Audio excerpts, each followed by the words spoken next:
ESPN New York. Fat bald nasally, I got it. And streaming live on YouTube. You're welcome.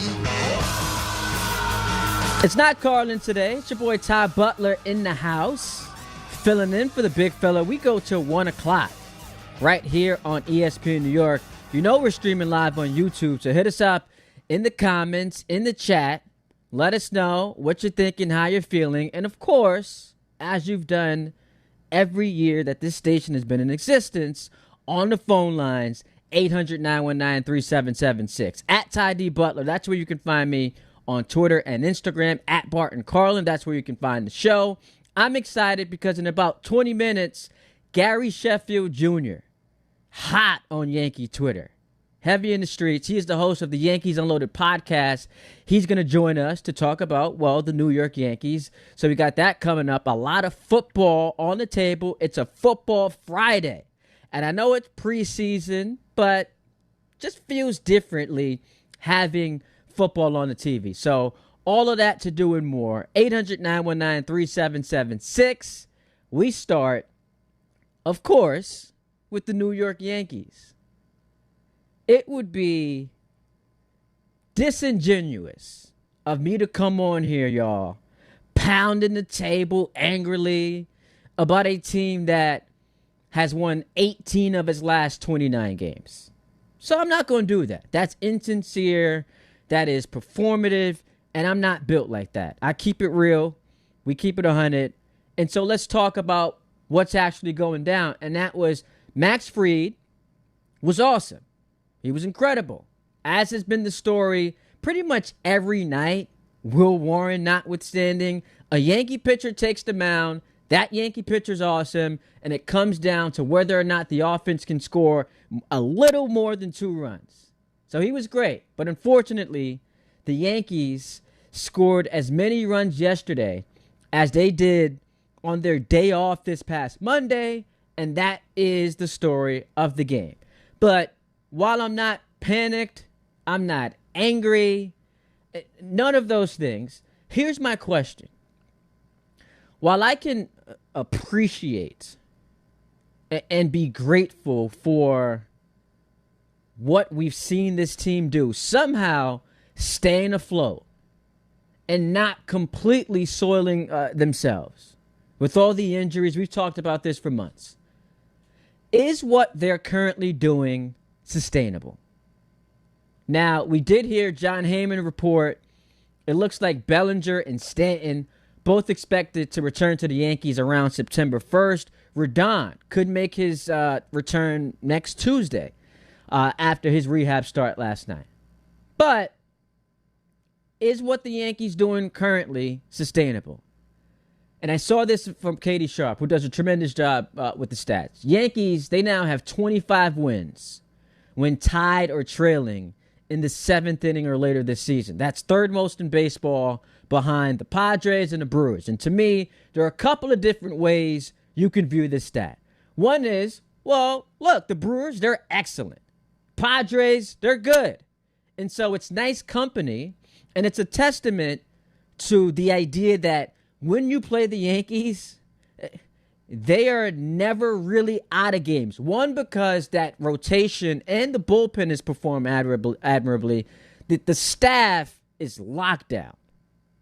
You're not going to be able to score too many runs against them. And also, when it's crunch time, we don't really use that in baseball, but later innings, they summon these superpowers where Trent Grisham all of a sudden becomes prime Barry Bonds. And they are able to create magic. And it's like they have, it doesn't actually happen, but it feels like they have some fiery dugout speech that woke the team up. And you also love the resiliency. And plus, in the postseason, when you're up against the game's best pitchers, so many of these final scores end up being 5-4, 2-1, 4-3, and rarely are you going to have that comfortable 10-5 victory as you saw the other night. And this is the benefit too, and I saw the Yankees talking about this. They've been in playoff mode for a while now as they try to fight back in this division, and whether we believe they can or not, they obviously in that clubhouse think so. They're locked in and in some ways already prepared for what's to come in October. So that is one way to look at the stat of 25 wins when tied or trailing 7th inning or later this season. The other way to view it is this. All right, so we're just kind of signing up for, you're going to be non-competitive offensively for the first 7 innings of these games. You're lifeless, and many times, as the stat indicates, you're losing. And so at some point, when you constantly go to the well of having to mount these furious comebacks, Friday night was awesome. 9.9 times out of 10, they lose a game where you're down to it's 2 outs in the inning, and Austin Wells is at the plate. So at some point, that well does run dry. And when you're this bad offensively for months, why am I to believe that all of a sudden you're going to be able to flip a switch? Well, Ty, injuries. Guys are coming back. Yeah, except we've seen the healthy Yankees succumb to inept offense that have spoiled playoff runs. And so it's not just a matter of having to overcome injuries. It's also overcoming demons of the past that continue to show up. And you can change the roster. You can change the players. That seems to be embedded with this organization. And so when I factor all of that into the equation, vehemently disagree with, folks on this station who tell Yankee fans, relax, you'll be fine. Why are you complaining? Listen, man, we've seen this movie before. But now you're putting all of the eggs in the basket of 3 guys, 2 of them we haven't seen play in months. And people just so flippantly will say, well, you're going to get Judge back and he'll be fine. Wait, so you mean to tell me with credibility that you have no concerns about a guy who we thought could be lost for the season? He did go 2 months without really being able to do anything. Just started light upper body activity. Still hasn't been cleared for baseball activity. And oh, by the way, he's got a stress fracture in his rib. And so to just sit here and act like, okay, no problem, he's coming back. Now, the counter to that is whatever version of Judge you get is going to be better than what you currently have, which I understand. But I keep coming back to my trepidation of, I just don't know that he can last when he does come back. And I give him credit fighting through it, because I would imagine, I'm no medical expert, this is an injury that could have and should have knocked him out the entirety of the season. But the Yankees obviously feel like he's in a place where he can at least attempt a comeback. Doesn't mean he'll be able to sustain it. And then there's Stanton. And with him, it's like, who knows, man? He's here 1 minute, gone the next. And so I guess what you try to do is coach him into not running with full force. But that's a big question mark. And then obviously the third guy is Cody Bellinger. So my point is, you have all of these variables that are going to magically come together in the biggest games of your season, where you're going to, because I don't think they're catching the Rays. 6.5 games. I think they play 41. They have 41 left on the schedule. 4 of them are against Tampa Bay. So you give yourself an opportunity there. But I just sit here on August 14th, not believing the Yankees are going to win this division. And so you are going to play a best of 3 right off the bat. That could send you home. And now I have all of these variables. And that's why I got so frustrated with the whole snobs thing that Don did the other day, labeling the Yankee fans spoiled and unappreciative. I mean, listen, you have legitimate concerns. Any team, forget history, forget standard, forget 4 and 5 years dynasty. Throw that all out the window. Whenever you have a team, you're Milwaukee, you're Atlanta, you're Philadelphia, you're Tampa Bay. Whenever you have a team where there are these many yeah buts, of course the fan base is going to go nuts. Especially in the midst of, I did say they've won 18 of their last 29 games, haven't been pretty. And you can say take the wins where they come, man. You're down 3 of your best offensive players. I hear that. But what I'm saying is, if and when those guys come back, while you should, in theory, be a significantly better team, there are still aspects of this group I just don't trust. Like guys, and we saw it again yesterday, the inability to just slide into a base and stay on the base.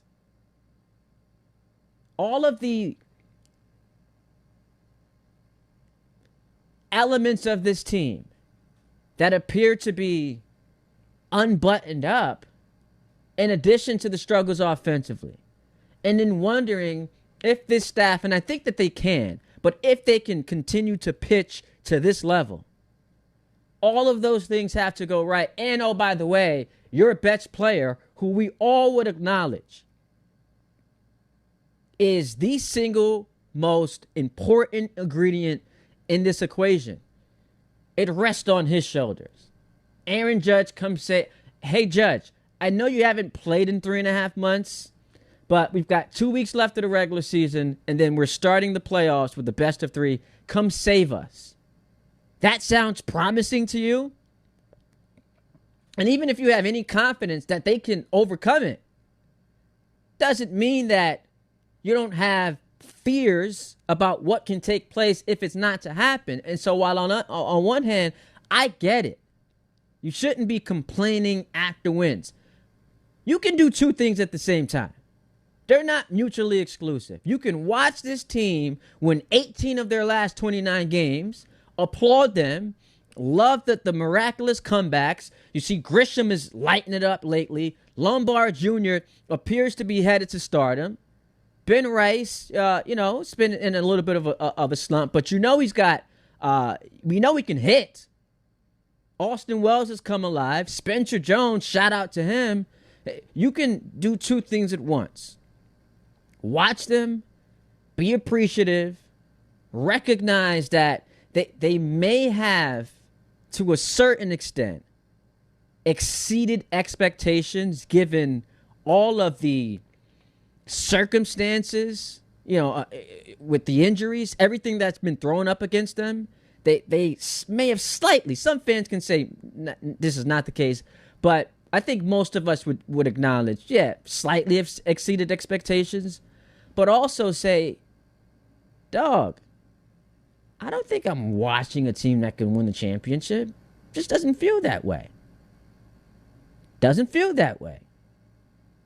Legitimately concerned when I project what they should be or could be going forward, but it doesn't mean I don't appreciate the fact that they're winning. Now, what I will say is, when we characterize the American League as the weaker league, it's not impressive, all of the adjectives we use to describe what the AL is, the Yankees are part of that. And so far, they've done nothing to earn this crown of, they're the favorites regardless of where they finish in the standings. They haven't earned that. And as we saw last year, missing out on that division title, having to play an extra series, And then being on the road in the American League Division Series puts you at a massive disadvantage. And now you're putting all your eggs in the basket of guys who've been hurt. And you're telling me I can't be worried about this team's ceiling? The hell with that. 800-919-3776. So we started off with the baseball. In about 5 minutes or so, Gary Sheffield Jr., he's going to join us. He of the host of Yankees Unloaded podcast. So I'm excited to talk about him. 800-919-3776. That's where you can hit us up on the phone lines. I'm at Ty D. Butler. We go till 1 o'clock today. Ty Butler in for Carlin. Going till 1. Right here on ESPN New York and streaming live on YouTube. 1-877 Cars for Kids. KARS Cars for Kids. 1-877 Cars for Kids. Donate your car today. Call 877-CARS for Kids to reach a friendly live agent. Donation is super easy, and your car can be picked up as soon as tomorrow. Call us now or go to carsforkids.org. 7 Cars for Kids. Donate your car today. Did you know you can donate real estate too? Busy morning, especially in New Jersey. We've got a car fire on the northbound Garden State Parkway by exit 98 at Wall Township. The right lane is out. Vehicle fire on the Turnpike, northbound New Jersey Turnpike by 13 and 13A on the shoulder. And the big problem is on the southbound eastern spur of the Turnpike. The high-speed Easy Pass lanes are closed near exit 16E for the Lincoln Tunnel. That's a crash with injuries. The toll plaza is open. Western spur is also a good idea. Bell Parkway eastbound side, that's an accident. At least one lane closed by Bay Parkway. And in Briarcliff Manor, southbound Route 9A is still closed at Route 100. That's all because of a crash investigation. I'm Bob Williams on 880 ESPN New York. The 2026 U.S. Open Tennis Championships are back, where the world's greatest city meets the world's greatest tennis players. Fan Week begins August 23rd. Experience the Mixed Doubles Championship on the 25th and 26th. And the U.S. Open Singles Championship starts Sunday, August 30th. All tickets on sale now at usopen.org. The U.S. Open. Spectacular awaits. There you were, surrounded by fans. Everybody remembers the game. Nobody remembers the guy coughing behind you. Till a few days later, at 2 a.m., you wake up with a fever and your throat's on fire. Now what? Urgent care? Closed. ER? Slammed. Telehealth? Maybe, but the pharmacy's closed. You needed a medical emergency kit. These aren't first aid kits. They contain essential prescriptions used for over 30 common conditions. Sinus and ear infection, UTIs, stomach bugs, traveler's diarrhea, and more on hand before you need them. Use your doctor-developed guidebook to select the right prescription or call their telemedicine doctor standing by. It's like an urgent care and drugstore at home. When you're sick, traveling, or stranded, you'll wish you'd ordered a medical emergency kit. Order online in minutes and it's shipped to your door. And save $45 with my promo code 880 at urgentcarekit.com/880. That's promo code 880 at urgentcarekit.com/880. Long Island is more exciting than ever at Jake's 58 Casino Hotel. This August, don't miss the Big 5 spin-off and your chance to win your share of $55,550. Be here on Friday, August 7th and 28th from 3 to 7 p.m. when one lucky winner will be drawn every hour to select 4 balls from the lottery drum to win up to $5,555 cash. Don't miss the Big 5 spin-off where Long Island wins at Jake's 58 Casino Hotel. If gambling is a problem for you or someone you care about, please call the 24-hour toll-free helpline at 1-877-8-HOPE-NY or text HOPE-NY. If you've been injured on a construction site, then you need a lawyer who knows New York's unique labor laws. At the Parisman Firm, they have decades of experience handling construction accident cases and a proven track record of delivering huge results. Their team has already recovered nearly $1 billion for hardworking New Yorkers. From scaffold accidents to slip and falls and equipment failures, they've got your back. Call the Parisman Firm now at 718-WORKERS. That's right, 718-WORKERS, because your case is their cause. Get the justice you deserve today. Twisted Tea Hard Iced Tea just got harder with Twisted Tea Extreme. The hard iced tea taste you know and love, but with an 8% kick of alcohol. Twisted Tea Extreme is made with real brewed tea, goes down smooth, and brings your daytime drinking to the next level. Just look for the bright yellow cans in the cooler and get ready to dial up the fun. Big flavor, extreme kick. Twisted Tea Extreme. Keep it twisted! Twisted Tea Brewing Company, Cincinnati, Ohio. Please drink responsibly. Andy Ortiz, when I lost my mom, she was only 46. And I lost my dad to cancer. It was the worst pain I ever felt. It made me think, what will happen with the people I love when my time is up? That's why I have life insurance. Ethos makes it easy. It's all online, take about 10 minutes, and you can get up to $3 million in coverage. Get your free quote at ethos.com/game. That's ethos.com/game. Paid testimonial. Time spent on application may vary. Online health questions required. Yeah, so shout out to the chat. You know, you see me got I got the Jet hat on. this is the most optimistic you're going to be as a Jet fan the entire year. So I'm trying to start the football season off strong. 800-919-3776. We started the show with baseball. Yankees blank yesterday, and I'm excited for this. Gary Sheffield Jr., he's hopping on the show. He does a tremendous job. Hot out here on Yankees Twitter. He's the host of the Yankees Unloaded podcast. Him and Jake Ellenbogen. Jake I had on my YouTube show earlier this week. So Gary Sheffield Jr., it is an honor and a privilege to have you on the show. What's going on, my brother? Thank you, man. Jake's the best, isn't he? He's great. He's awesome. He's awesome. He's cool. Very talented. He's got the Rams going on. He's got, the Yankees, obviously. You guys do a tremendous job with the podcast. So appreciate you hopping Appreciate on. it, man. Thank you. I got to start here. How cool. So the Yankees call up George Lombard Jr.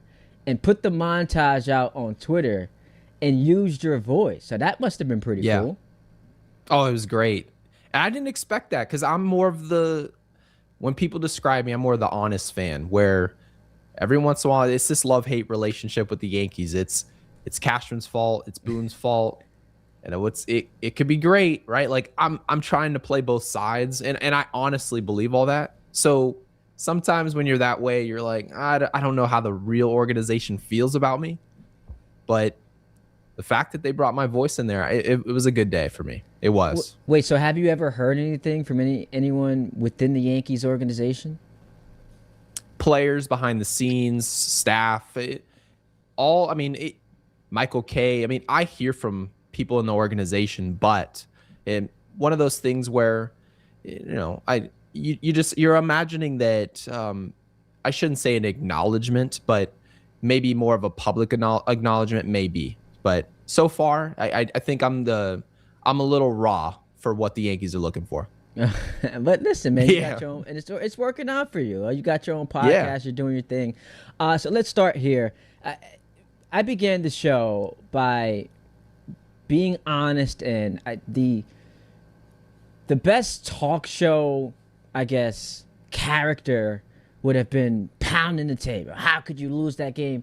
And I'm like, it's difficult for me to do that when I've watched them win series against the Braves, against the Phillies, against the Cubs, and they did win this series against the Mariners. Sure, you would have loved to see them sweep, but I can't be angry after watching them win 18 of 29 games. But with that said, you do see some symptoms of what could go wrong and how it could go wrong. And it's almost like the relationship that's a little bit shaky.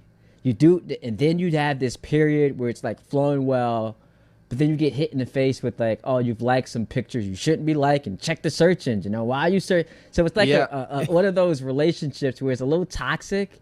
And so what's your read on what's going on with the Yankees right now? Because I think the fans, very panicky, just jumpy, but with reason because the expectations are so high and there's an uneasiness watching this team. It doesn't really matter what the team looks like. We're going to be panicky. That's what we are. But at the same time, you're talking about symptoms. Do you trust that Trent Grisham's going to do what he's supposed to do in the outfield? We need to cover all aspects of the game. Like, you're a Jets fan. You need to have special teams, defense, offense, and all the little things. If you make the smallest mistake, it's compounded when it all matters. And that's what we're really talking about here. Is not, do we trust the team now when we're 6.5 games back? Do you trust him in October? Do you trust Grisham roaming center field? He's going to be playing deep. He doesn't like coming in he doesn't like going back on the ball. Do you trust guys? Jason Dominguez was floated out. Now for Ramos, he's a Band-Aid. Do you trust Ramos in those at-bats against lefties, right? Do you trust what's happened with Austin Wells? Do you think that that's that's what he's doing the last 2 weeks. Do you trust him in a big at bat to get a job done? Maybe not to be the hero, but to be a role guy. Just Jazz Chisholm, is he going to realize I need to be a role player for this team when Judge and Bellinger and Rice are all filling out the lineup, everyone's healthy? Stanton, can I be that role guy, get on base? I don't know about that. I don't. And I think part of the reason that you feel that way is that they haven't shown us any consistency to show up and be professional and do the job at hand. And I'll tell you what, you're working for ESPN right now. If you could be the best employee anyone's ever seen, if you only show up 2-3 days a week, your company has the right to say, should I trust him when it all matters in peak season for my sport? And right now, I just don't trust the Yankees. It could go well, but none of us know what they're actually going to show up like. And so I have two problems because I'm with you. But to take it a step further, you're now going to be relying on, because we know their biggest impediment right now is their offense. They scored 0 runs. And like, how many times are you going to watch them and say, man, can they crack 1 or 2? Like, their rotation's awesome. You're now going to be heavily reliant upon 3 guys, 2 of which we haven't seen in months. And as great as Judge is, 3-time league MVP, one of the greatest we've ever seen as a right-handed hitter, my man hasn't played in 3 months, and he's got a rib injury. Yeah. And so I'm always going to be cautiously optimistic, but understanding, he's one swing away from re-injuring a rib that we all thought could have knocked him out the entire season. And I just think that when you're putting all your eggs in the basket of him and of Stanton and of course Bellinger, who's had an underwhelming season, but you do expect him to, as people would say, play to the back of his baseball card. That there are a lot of like variables that just have to come together. And then, oh, by the way, I don't think the Yankees are catching the Rays, so it's best 2 of 3 right out the gate to start your postseason. It's just a lot to expect, man. Yeah, it is. And when people say Stanton, and I even said it early, it's almost like a trap. Giancarlo Stanton is not a returning player. Giancarlo Stanton, when he comes back into the fold, think about where he's going to be. He's going to DH. He's not going to be out on left. They're not going to float him to right. He's stuck at designated hitter. So what's that mean for the Yankees? You want Luis Garcia Jr.'s bat in the lineup. Well, who else needs to be in the lineup? Ben Rice. Ben Rice isn't playing well, but you're not going to sit him down for Giancarlo Stanton. That's ridiculous. I mean, everyone understands that. So people make it seem like Giancarlo, when he's healthy, is just a solution. Not really. You're essentially waiting on Bellinger and Judge to show up in that tandem to help you start scoring more consistently. But like you said, to just wait on players who have been hurt all year to just hit the ground running, it's a lot to expect. But I believe this could work. And I'll tell you the one reason why is that the Yankees don't intend to just be this well-rounded, great offensive team. They just have to be better than the team they see in the wild card. They have to be better than the team they see in the division series. Are they a better baseball team when healthy than the team in front of them? And that's the question. Can they beat the Rays going on the road in St. Petersburg? We're going to find that out really quickly. And I think what they're really doing is they're waging that this rotation can shut down that contact-first offense in Tampa. And they made the same claim last year with the Toronto Blue Jays, and they were wrong. Yeah, it's like because you see me wearing my Jet hat. The NFL analogy is you don't need your offense to score 30 points if our defense is the best in the league, and so they're relying on run prevention. The problem with that is the Grisham play you brought up, and if you're not scoring, like the base running issues become heightened and magnified. And so maybe they can overcome those things. I also find this to be a red flag. How much do you really believe in the Yankees if whenever we talk about them, our first reasoning for believing is the American League stinks? So it's less about the Yankees themselves and more about the league. And look, it doesn't matter. You just got to beat those teams in front of you. But I just circle that as something that, to keep my eye on. Do you actually believe in the Yankees, or is it just a product of what you're seeing in the American League? No, it's a loser's mentality. Trust me, if I ran the team, I would never lead with, are we a good team? We're better than maybe we can be better than the rest. The rest aren't that good. We might be better than that. The expectations are different. For those of you that are looking for the Yankees to cement themselves as, they're the best baseball team in the AL, you show up, they're a show. They're an entertainment industry. They're this juggernaut. They're not trying to win some 2017 Golden State Warriors championship. They're not trying to cement themselves as an all-time great team. They're not even making the attempt to do so.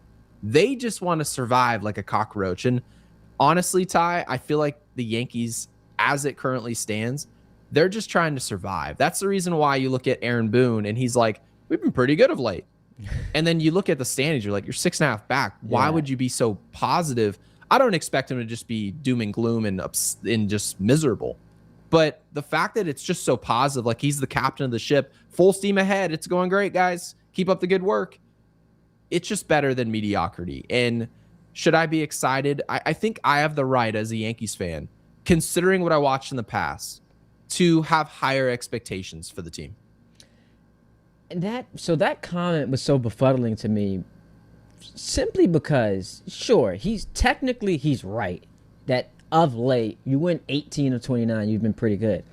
But as we saw last year, you're pretty good as far as not winning your division wasn't good enough because it just puts you at a massive disadvantage. You have to play an extra series, and now you're on the road the next round. And so, look, 6.5 games behind Tampa. I don't know how you feel about this way in. It could change. They still have 4 games against the Rays. I don't think they're winning this division. I always try to be careful with this because everything's always set up for you to be wrong in the end. And I'm not trying to be right. I think I'm just going to give you my honest prediction. If you have to make a decision, what's the most likely scenario? It's probably 75-25, 80-20 for Tampa right now. And I said the same thing about Toronto last year, and people made it seem like I had a bone to pick with the Yankees.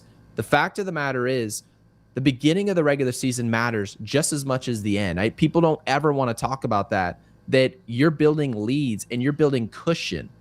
And if you're underwater 6.5 games, you have to eclipse that. You have to make up for that. So you don't just get to play good or solid baseball the rest of the way. You have to play dominant.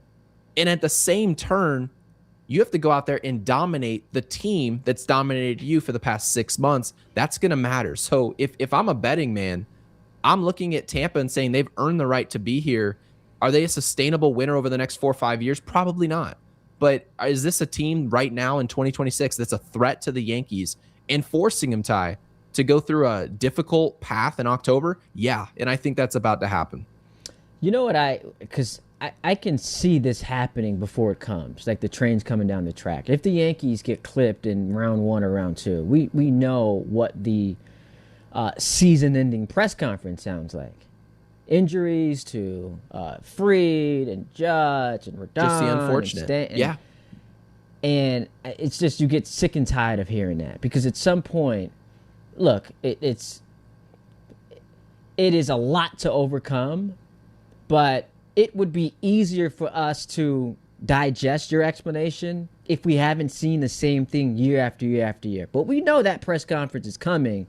There are going to be no changes and a lack of accountability, which I think the Yankee fans, that's their biggest gripe with this organization. There's always either injuries or, October's a crapshoot, which none of us actually buy into. There's no accountability. No one believes in that stuff. And when you're talking about excuses, were the Dodgers really the healthiest team last year? Didn't feel like it, right? The rotation, Glass now. They're trying to figure out if Blake Snell with the shoulder, is he ever going to come back? When's that going to be? We're going to be on the side of caution, right? That was the exact words they used. They end up just fine. They show up in October. And the reason we gave them the benefit of the doubt is they've already shown us in October they can flip the switch and go. Same deal, right? They end up trading for Jack Flaherty. They weren't healthy. You could have made a ton of excuses as to why they had to trade for him. They cleared his medicals, ends up being a key contributor. The Yankees just are in the business of excuse making instead of solutions. They have to find solutions and go out there and win in October. I'll be honest with you, Ty, if this team goes and wins a World Series and they want to play this game during the regular season, I'll let it slide. But until you give me some reward in the end, for what it is we're going through, I'm going to criticize your process. And that's the thing, like, you don't have, and we're talking to Gary Sheffield Jr. here on the show, you don't have like this earned benefit of the doubt. Yes, you're still the Yankees, but I was in high school, man, last time you won the title. There's a generation of Yankee fans who don't remember it because they were too young or weren't allowed to see it. And so when you lose the ability to rest on the brand, these tough conversations have to be had. And so we'll see what happens going forward. Yes, because of the way the American League is set up, they have an opportunity to, silence all the critics and see, I told you. But at this point, for me at least, it's hard to believe that as the offense is struggling to the degree it is, and then now you're relying on these injured guys to come back, it's hard for me to see that. George Lombard Jr., so let's get to some positives, though. Your impression of him, like, he just has that it factor. Your thoughts? Does the little things. That's, I think, what I noticed. I was actually on my Patreon, I was doing a deep breakdown. We were watching film, and you just see him doing all the smart things, understanding throwing lanes and understanding timing and knowing who's running down the line. He just knows the details pre-pitch. And to the average viewer, you're just like, he gets rid of the ball on time. He's fun to watch. He's prepared. And I know everyone's reading into he's a kid, he's young, he's just 21. He takes the game professionally, and he's ready to play. I trust him defensively in October, and I trust him to the attempt to do the right thing offensively. George Lombard Jr. to me is the whole package. I know Anthony Volpe was up here. That's always been the talk of how much better he is than Anthony Volpe. I'm just ready to move on from the whole situation. I don't want to make one person's positive, someone else's negative. This dude's the real deal, and the best part about him is he's got it between the ears. This is the type of guy that's prepared to play in October, and he's prepared to be a winner for the Yankees. So I couldn't be more excited for George Lombard Jr. I'll give Brian Cashman his flowers. He protected this guy. He's protected others that they end up being wet lemons.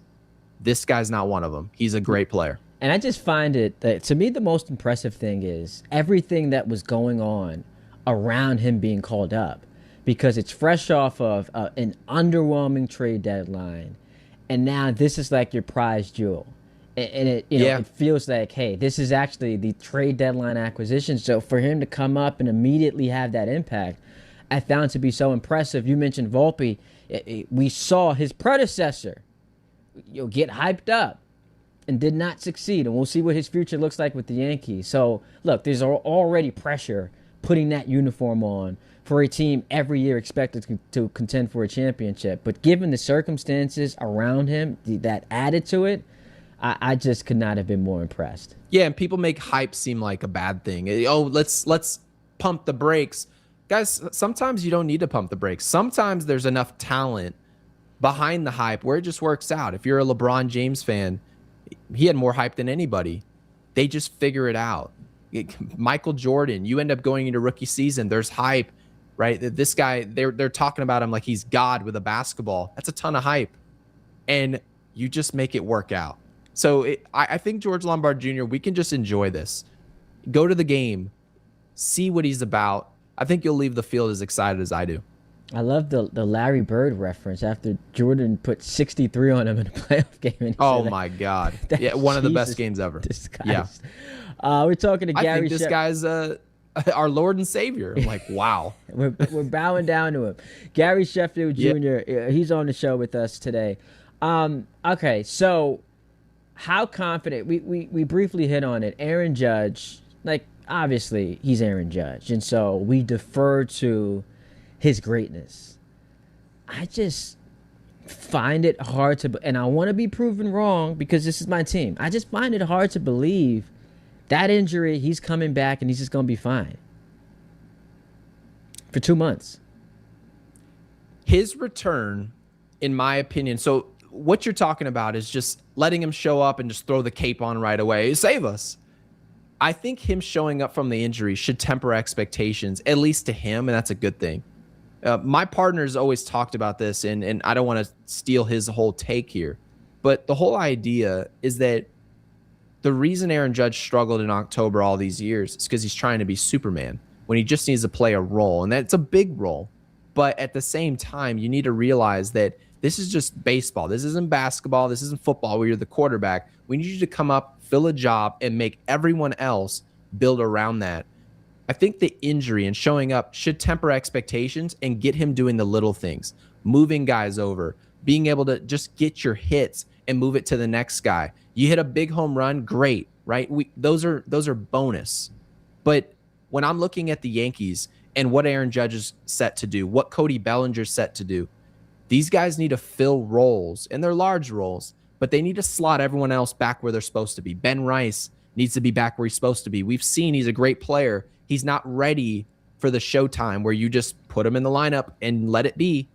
These guys, when they're pitched around, they can't handle that.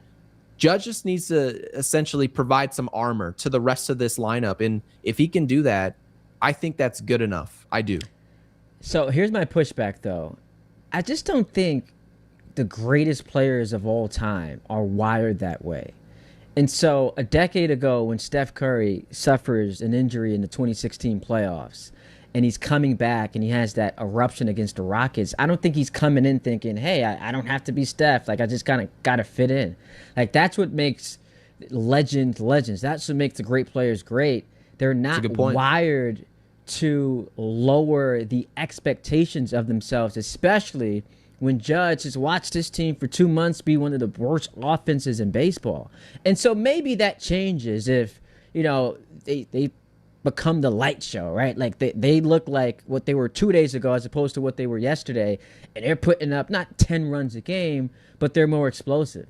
It's just not, and look, I'm not a professional athlete. I from my vantage point, it's just not in an all-time great player's DNA to try to fit in to this like big piece of the puzzle, and that makes a lot of sense. To like an age, like where it's like, all right, it does, because Kevin Durant, you come back from the torn Achilles. He's not coming back to just be serviceable. I'll be somewhat of a gunner. No, he's Kevin Durant, right? Klay Thompson wasn't coming back from multiple years of injury to show back up and just sit in the corner. No, he's trying to be acclimated as the two in the offense. Like, I hear exactly what you're saying. Is Judge, knowing that's 99, knowing that's a multiple-time MVP, knowing that's arguably the best hitter of the generation, is he going to show up and just fill a role? It's a good point. I don't know. We have no idea what he's really thinking. But if he's probably more mature about the situation, he'd realize you can only push your body so far. And when they tell us we're going to wait till this is 100%, if he's actually 100%, Ty, then we can expect the MVP to show back up, because sometimes we just have higher expectations for our all-time greats. Gary Sheffield Jr. on the show with it. And I also don't think Yankee fans are going to use injury as this excuse. Like, if he comes back and doesn't perform in October, it's just a continuation of what he's always been last year, notwithstanding fairly or unfairly. Another bright spot, though, Spencer Jones, man. He's had some moments where he's clearly looked overwhelmed, but for the most part, while maybe not the untouchable, untradeable asset that the Yankees made him out to be, I thought he's shown himself to be a really good key contributor to a team that, dare I say, has desperately needed him the last couple months. It seems like he gets it. Well, what are you there for? To be able to be flexible in the outfield. He's moved to right field. He's never complained. He can play. He's the team's best defensive center fielder, and they have him out of position to accommodate for the defense of Trent Grisham. It's a weird choice, but he doesn't have an issue with it. He runs the bases hard. He's fast. He's smart. He's making the right decisions. And what I've seen, they told us when he first came up, he's not ready for those lefty-on-lefty at-bats. What's he done since that moment? He's been a better offensive option against left-handers. Joe Girardi says that maybe it's because he's cutting down that swing against lefties, not trying to necessarily slug. And against righties, he's really trying to put the ball in the seats, go upper deck. And we get that. He has that potential. But he's really cut down his swing, cut down the strikeouts. Really like what I'm seeing from Spencer Jones. And this is a project that I don't know if we're going to get all of the returns in the first year, considering he's a 6'8", 6'7", big body, big lever, long lever swing. But right now, he's been everything the Yankees could have hoped for. And without Spencer Jones, this team might be looking at Elliot Ramos like, hey, you might be 2 for 25. We need you to perform if we want to score at all. So props to Spencer Jones for showing up ready to play.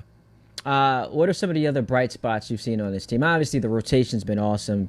Looks like Rodon could come back next week. What are some of the other things that have because I feel like we've been overwhelmingly negative, and Boone probably listening to us like, man, you've got the second best record in the American League. I've got some positives for sure. So let me sixth best. People don't want to hear about those positives though. Let's hear the positives. Yeah. So there are a couple.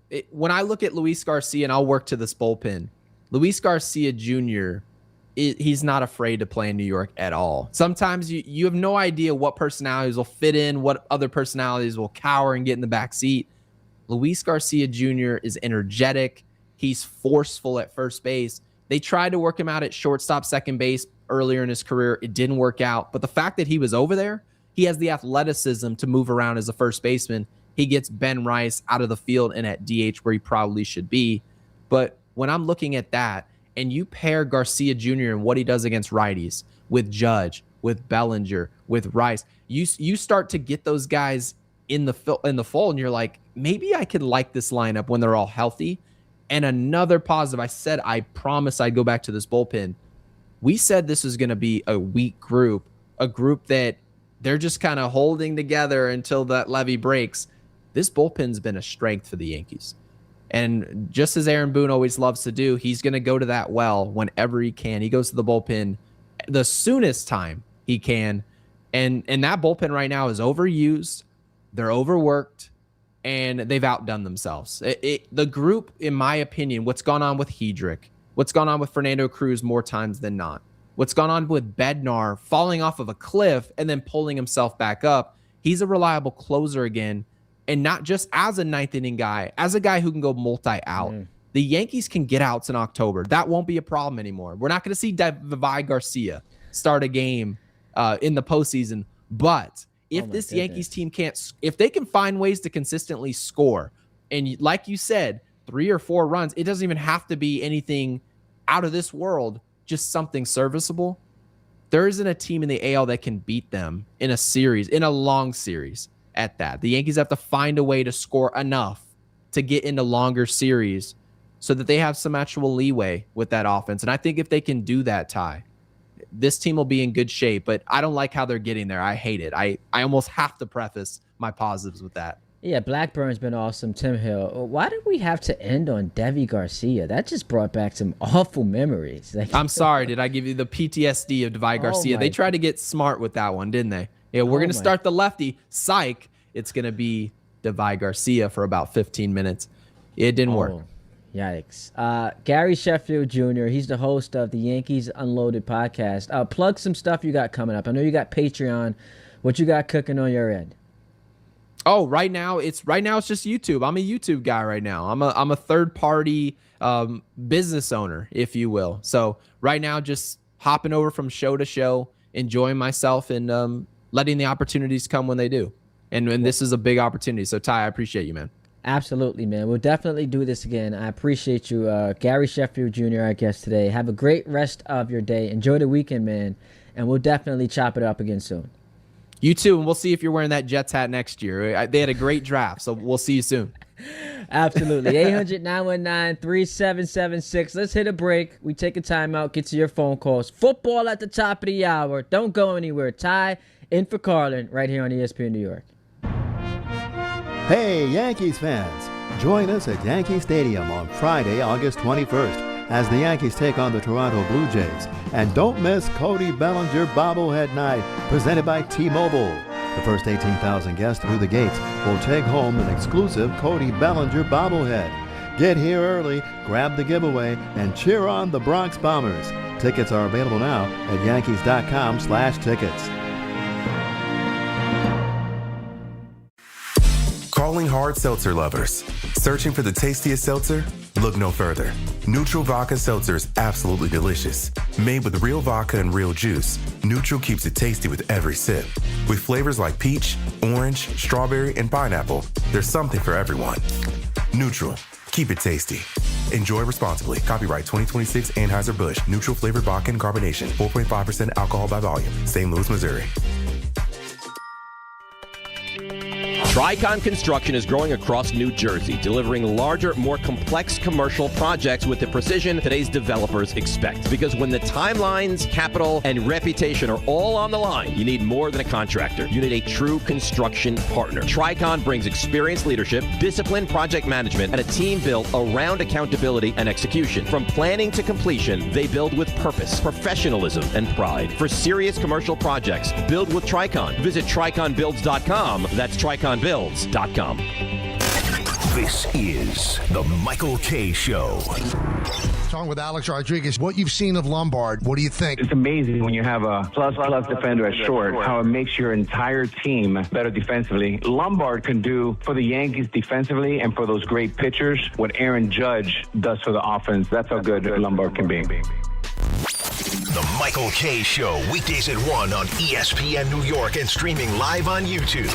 Presented by the Parisman Firm. Individuals and businesses with tax problems, listen carefully. Do you feel like you're losing control of your finances? If you owe over $10,000 in back taxes or have unfiled tax returns, we can help you take back control. The IRS is the largest and most aggressive collection agency in the world, and they can seize your bank accounts, garnish your paycheck, close your business, and file criminal charges. Take control of your tax problem now by calling the experts at U.S. Tax Shield and take advantage of the Fresh Start program and new laws that may allow us to negotiate a settlement for the lowest amount possible. Our team of tax attorneys and enrolled agents can stop collections and get you protected so you can take control of your financial future. U.S. Tax Shield offers a price protection guaranteed quote to get you protected today. U.S. Tax Shield is A+ rated with the Better Business Bureau, so call now. 800-687-5192. That's 800-687-5192. U.S. Tax Shield. 800-687-5192. Indeed presents hires you can't afford to get wrong, like head administrator for a state-of-the-art surgical center. What can I do for you, Doc? We need to talk about the lights. Ah, the mood lighting, relaxing, right? Much better than those old hospital vibes. A hospital's supposed to have hospital vibes. You seem tense. Let's dim the lights a bit. This is the job for sponsored jobs. This is what happens when you don't sponsor your job on Indeed. Next time, get matched with quality candidates with Indeed sponsored jobs. Visit Indeed.com/hire now and sponsor your job today. I'm David Ortiz. When I lost my mom, she was only 46. And I lost my dad to cancer. It was the worst pain I ever felt. It made me think, what will happen with the people I love when my time is up?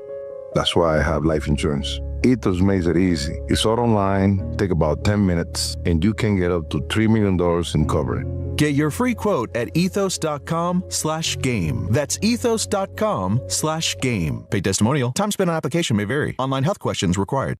Congratulations, New York. The Knicks did it. Through battle after battle, they dominated to become this year's NBA champions. Day in and day out, the hard work paid off, and you were there every step of the way. Enjoy the crown. Own it, because this year is your year. A part of your legacy that will never be forgotten.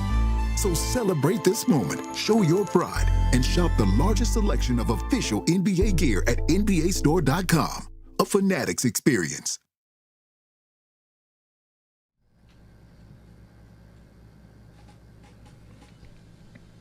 Low Drake on this Friday morning turning into afternoon.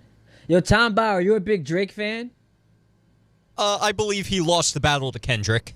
So that means no. Yeah, let's go with no. I did listen to him quite a bit in high school. I will say that, but my listening to one Drake has stopped significantly over the years. Well, he just dropped 3 albums: the Iceman and then a couple of R&B, some dance hall albums. You didn't get into that? That didn't find its way into your. Hang on, no. Time out.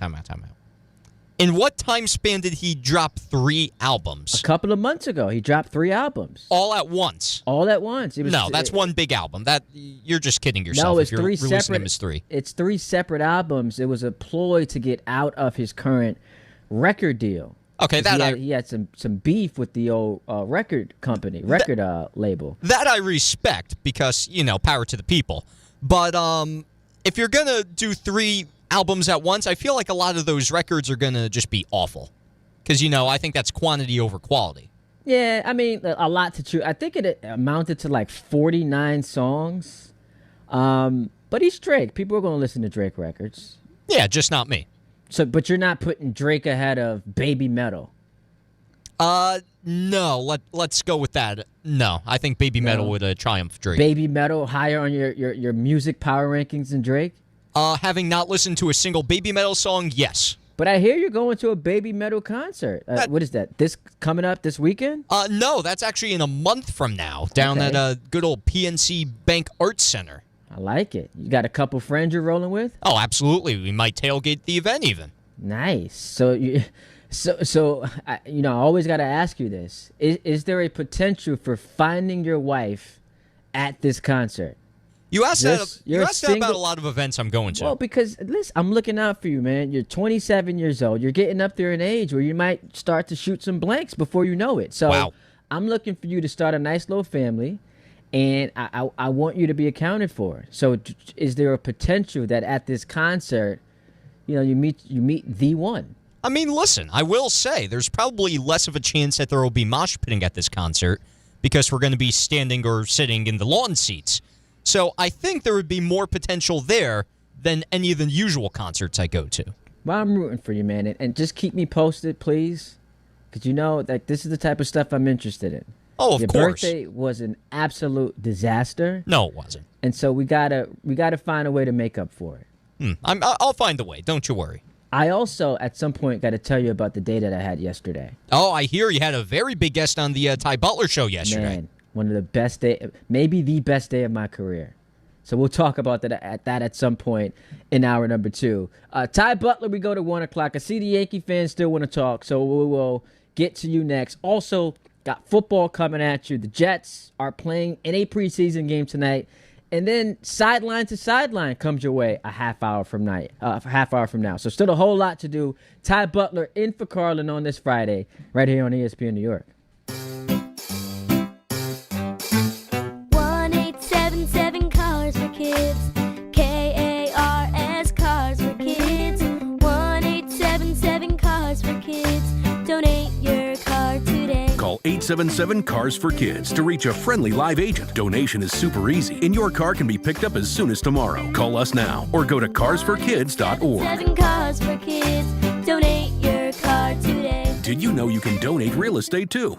Hey, New York and New Jersey, Boost Mobile has an unlimited talk, text, and data plan that's only $25 a month forever, meaning you'll only ever pay $25 a month for the rest of your life. Who wouldn't want unlimited wireless when it only costs $25 a month forever? If you don't, you must be one of those people who enjoy overpaying for their phone plan. $25 a month forever is truly as good as it gets, so go online and switch now at boostmobile.com. After 30 gigabytes, customers may experience slower speeds. Customers will pay $25 a month as long as they remain active on the Boost Mobile Unlimited plan. This is DiPietro and Rothenberg. I take the car service home heavily medicated on Ativan, right? And my wife had told me prior to that she didn't like the way I was on Ativan, that I became hostile and agitated. So the Giants lose that game 24-21. And I said, I can't take it anymore. The season is over. And I took the vinegar and I dumped the vinegar out on her computer. And she said, what is the matter with you? You dumped the vinegar onto the computer. Yeah, but don't stop there. Oh, my God.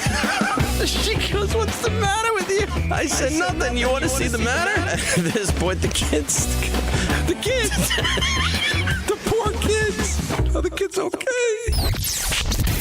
This is DiPietro and Rothenberg. And I don't remember what happened from that moment on, but I'm not allowed to take Ativan anymore. Morning Start with DiPietro and Rothenberg. Weekdays from 6 to 10 on ESPN New York and streaming live on YouTube.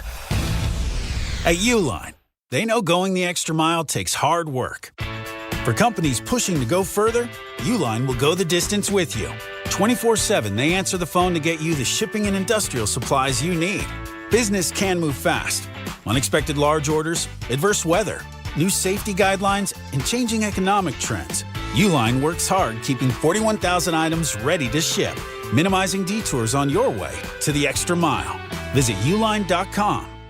When care matters most, experience matters more. The Allure Group is redefining rehabilitation and long-term care across New York with 6 convenient locations. Their expert clinicians create personalized care plans to help you recover, rebuild, and get back to what matters most. From short-term rehab to long-term care, Allure is committed to comfort, dignity, and results. To learn more, visit allurecare.com. The Allure Group, where care meets compassion. Progressive presents ways to save money that aren't bundling your home and auto insurance with Progressive. Thanks again for taking me to the game, man. I can't wait to get in there. By the way, what's in the bag? Oh, I bring my own hot dog and peanuts. Saves a ton. Savvy. And what about the beach chairs? Why buy seats when you can save big and bring your own? We can't get in without tickets. Tickets? What do you think the portable TV is for? Don't save money pretending to go to the game. You could save hundreds by switching to Progressive. Get a quote at Progressive.com. Progressive Casualty Insurance Company, affiliates, and other insurers. Not available in all states or situations. Shohei Ohtani's interpreter was fired today. Ippei Mitsuhara ran up gambling debts to a Southern California bookmaking operation. The inside story of the biggest scandal in modern baseball. He was absolutely bananas, the amount of bets he was making. I've never seen anything like it. From 30 for 30 podcasts, this is The Betrayal of Shohei Ohtani. Presented by Gusto. New episodes available now. Listen wherever you get your podcasts. ESPN New York is your home for the world champion New York Knicks. WHSQ and WCBS FM HD2, New York.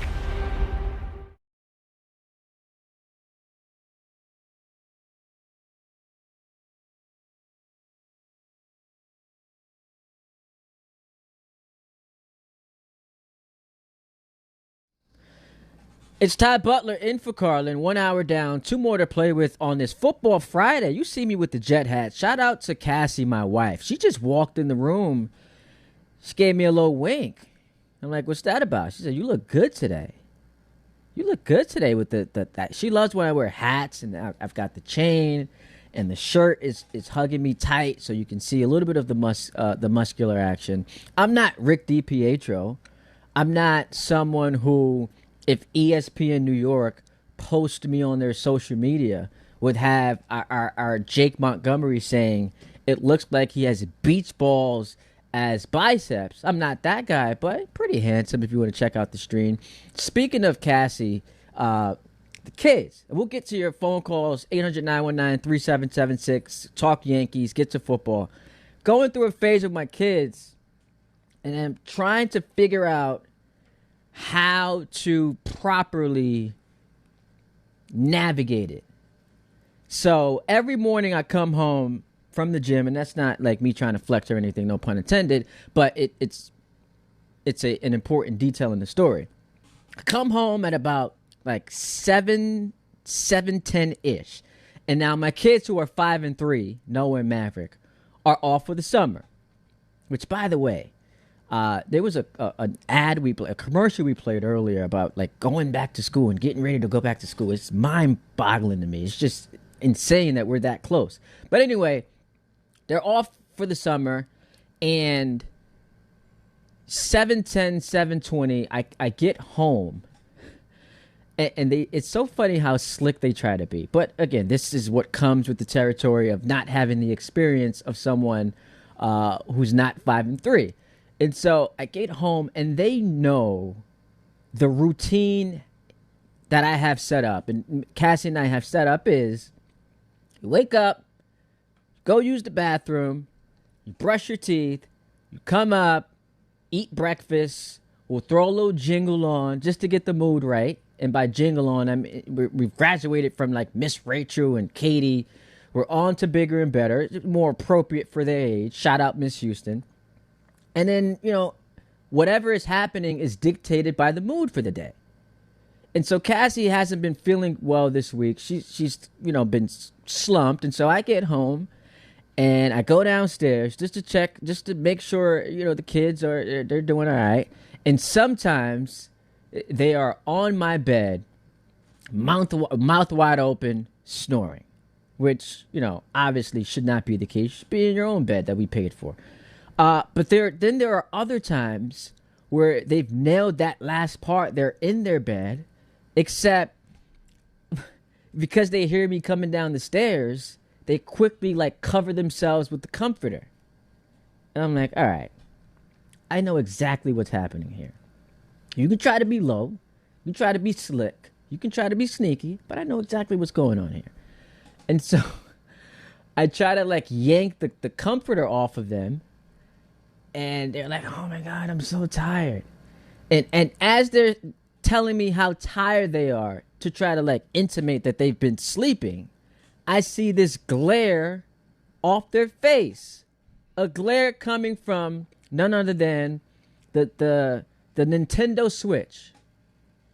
It's 7 o'clock in the morning, and they know that this pisses me off.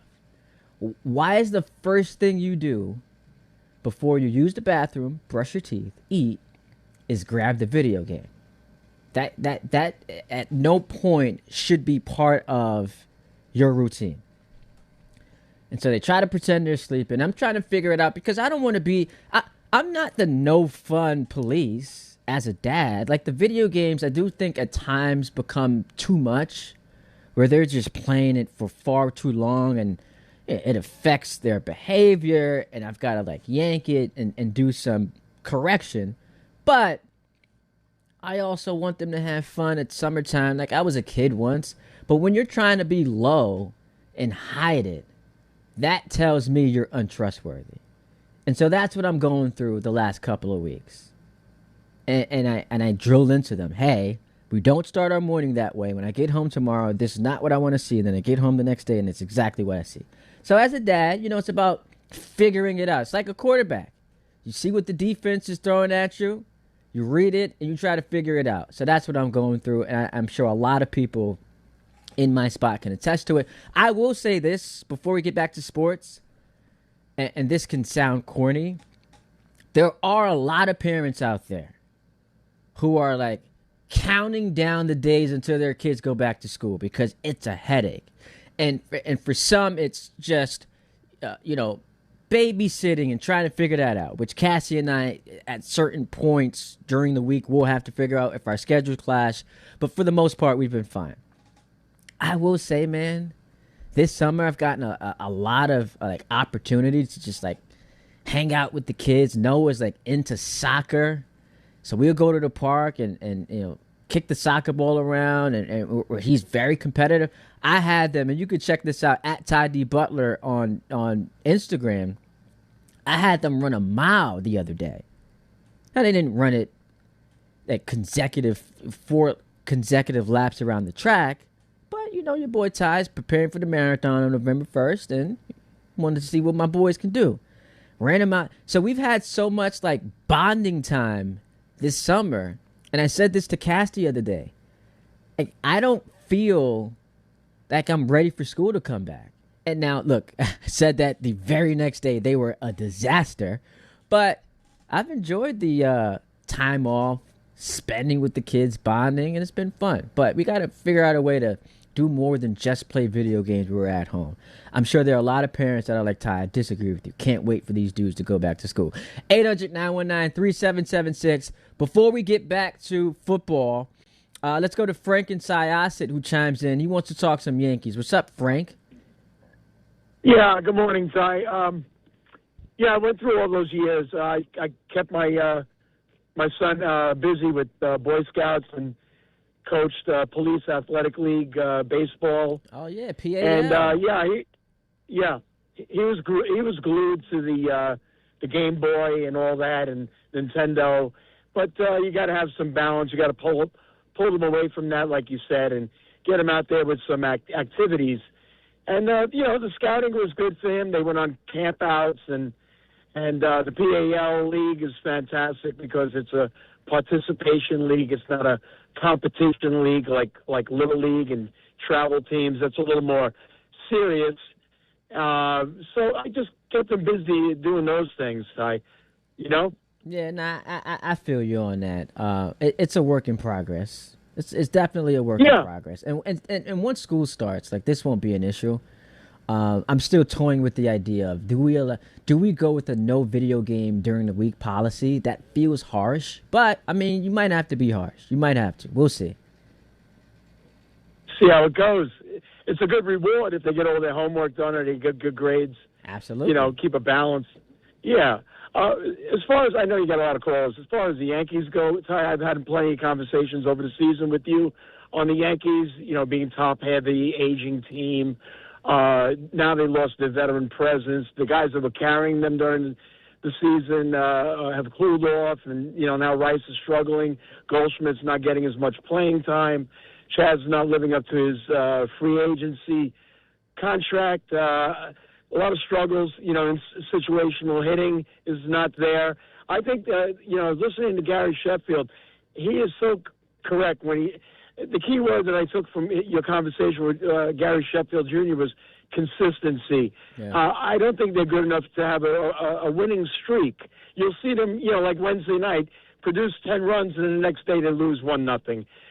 So, I mean, it's asking a lot of guys like Lombard and Jones, and it's asking an awful lot of these new guys. And I don't blame Cashman or Boone. He mentioned Cashman and Boone, and Yankee fans blaming Cashman and Boone. I've never blamed Cashman or Boone this season. I particularly personally blame Hal Steinbrenner. When Ohtani went down in the Dodgers, they kept the standard of excellence. They went out and got what's his name? Skubal. Yeah, they keep a standard of excellence. I think the bar has been low with the Yankees. It's obvious by their actions that it's not World Series or bust anymore. They fill the stadium. It's a tourist attraction. They get $25 for the 99 burger, and they're comfortable. It seems. Yeah, it seems. I mean, that's a dangerous spot to be in, and dangerous. I appreciate the call, not because the Yankees are ever going to lose fans, and I guess that's what can help with urgency, and it's why so many of us push back on the Cashman job for life. He never has to operate with urgency because his job's never on the line. That forces the issue. So many teams that, and we can, debate whether it's still championship or bust, but go through the sports and look at the teams every year that there is tremendous amount of pressure on them to deliver. I would say almost all of them are in situations where they don't employ executives and coaches that just have jobs for life. I guess Steve Kerr, the Warriors aren't going to fire him, but Bob Myers, whether it was he walked away or he lost a job, you just don't have that in sports, especially when it comes to these brands. As far as what you mentioned about the Yankee lineup, you're right about it. George Lombard Jr. There are people on social media, because I'm all over Yankee Twitter, who are asking for Boone to bat him leadoff. And I understand it's the shiny new toy. He should not have to operate with that amount of pressure, because Grisham, who's been great this week, should not have been this bad. Ben Rice, who we were all high on and should still be on, should not have struggled for this long. Jazz Chisholm, I know folks got on him about the 50-50 thing. However you feel about Jazz, and I was certainly an ardent supporter of Chisholm, your man's hitting .216. Cobb, all of these guys have underachieved. Austin Wells, as you could be incredibly low on Austin Wells. Your starting catcher should not be hitting 180. And so it's forced these other guys to carry the load, and they haven't been able to do it. And so hopefully, when they get healthy and they're full, and you don't have the ability, if you're the opposing starting pitcher, to pitch around these guys the same way, hopefully they see better pitchers. But with the rotation as fantastic as the Yankees have, you're not asking them to score 7 runs a game. You're just saying, can you just not be held scoreless as you were yesterday afternoon. 800-919-3776. We got some people in the chat weighing in. Marcus, how about this time? Marcus says, Ty is definitely getting some after the show.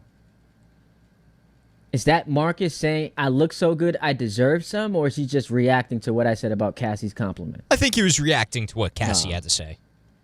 I mean, listen, you could see that as a compliment to yourself as well, too, if that's how you want to look at it. But I think he was implying what Cassie was trying to tell you earlier. Yeah, that's going to be hard to do with the two kids running around. CJ Skybox says big muscles like his older brother, Mikal. So he's taking a shot at me. You know Mikal Bridges doesn't have muscles. BC Eagles fan. Ty has the drip. Dylan Cody. Ty having a dad moment on the air. So awesome. Yeah. I love to talk about my kids. And we heard there was a caller on this past Sunday. By the way, the Ty Butler Show, 8 to noon every Sunday, who weighed in on me speaking about my kids. And he's like, yo, every time you talk about them, you can tell, even though you're not on stream, you're smiling ear to ear. That's the joy of my life, man. I love to talk about them.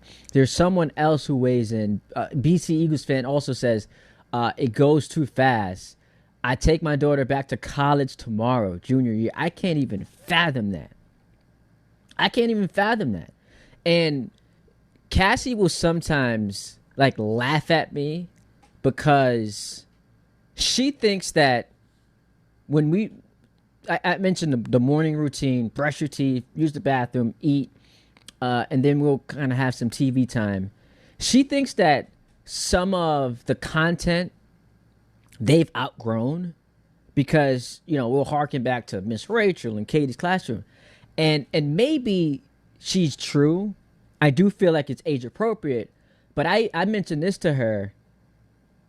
Part of the reason why I might still play some of and I'll even play Rachel sometimes, like the old jingles that I bop to. I'm like, yo, this is a dope record right here. It's because I am maybe subconsciously trying to relive those earlier years where it's like I look at Maverick, who's turning 4 in December, Noah, who just turned 5, and I'm just like, yo, where does the time go? I got I don't know if you guys are familiar with the Time Hop app. It'll show you pictures of this day 4 years ago, and Noah's got a bottle, and I'm just like, man, that was 4 years ago? Crazy. Dylan Cody says, just take it away, Ty. Screens are no good at that age. Listen, you evolve and you adapt to the time. So it's easy for us who did not grow up with screens to condemn parents and kids. Yes, I think there can be an abuse of it. So you are forced to regulate it.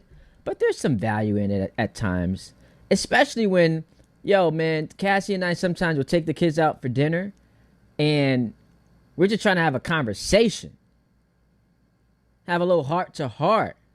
Little bonding moment, husband and wife. And when the kids start going nuts, they're fidgety, it's like, all right, man, here, take this little thing right here. Go on YouTube and watch something. And so sometimes, if you don't regulate it, it can be detrimental, which, by the way, Toy Story 5, though a child movie, had, themes written, embedded all in it about how electronics can just ruin people's brains and lives. But, you just do what you can. 800-919-3776. We take a timeout. I do want to talk some football when we get back. The Jets play a game tonight. I've got my Jet hat on if you are watching us on YouTube.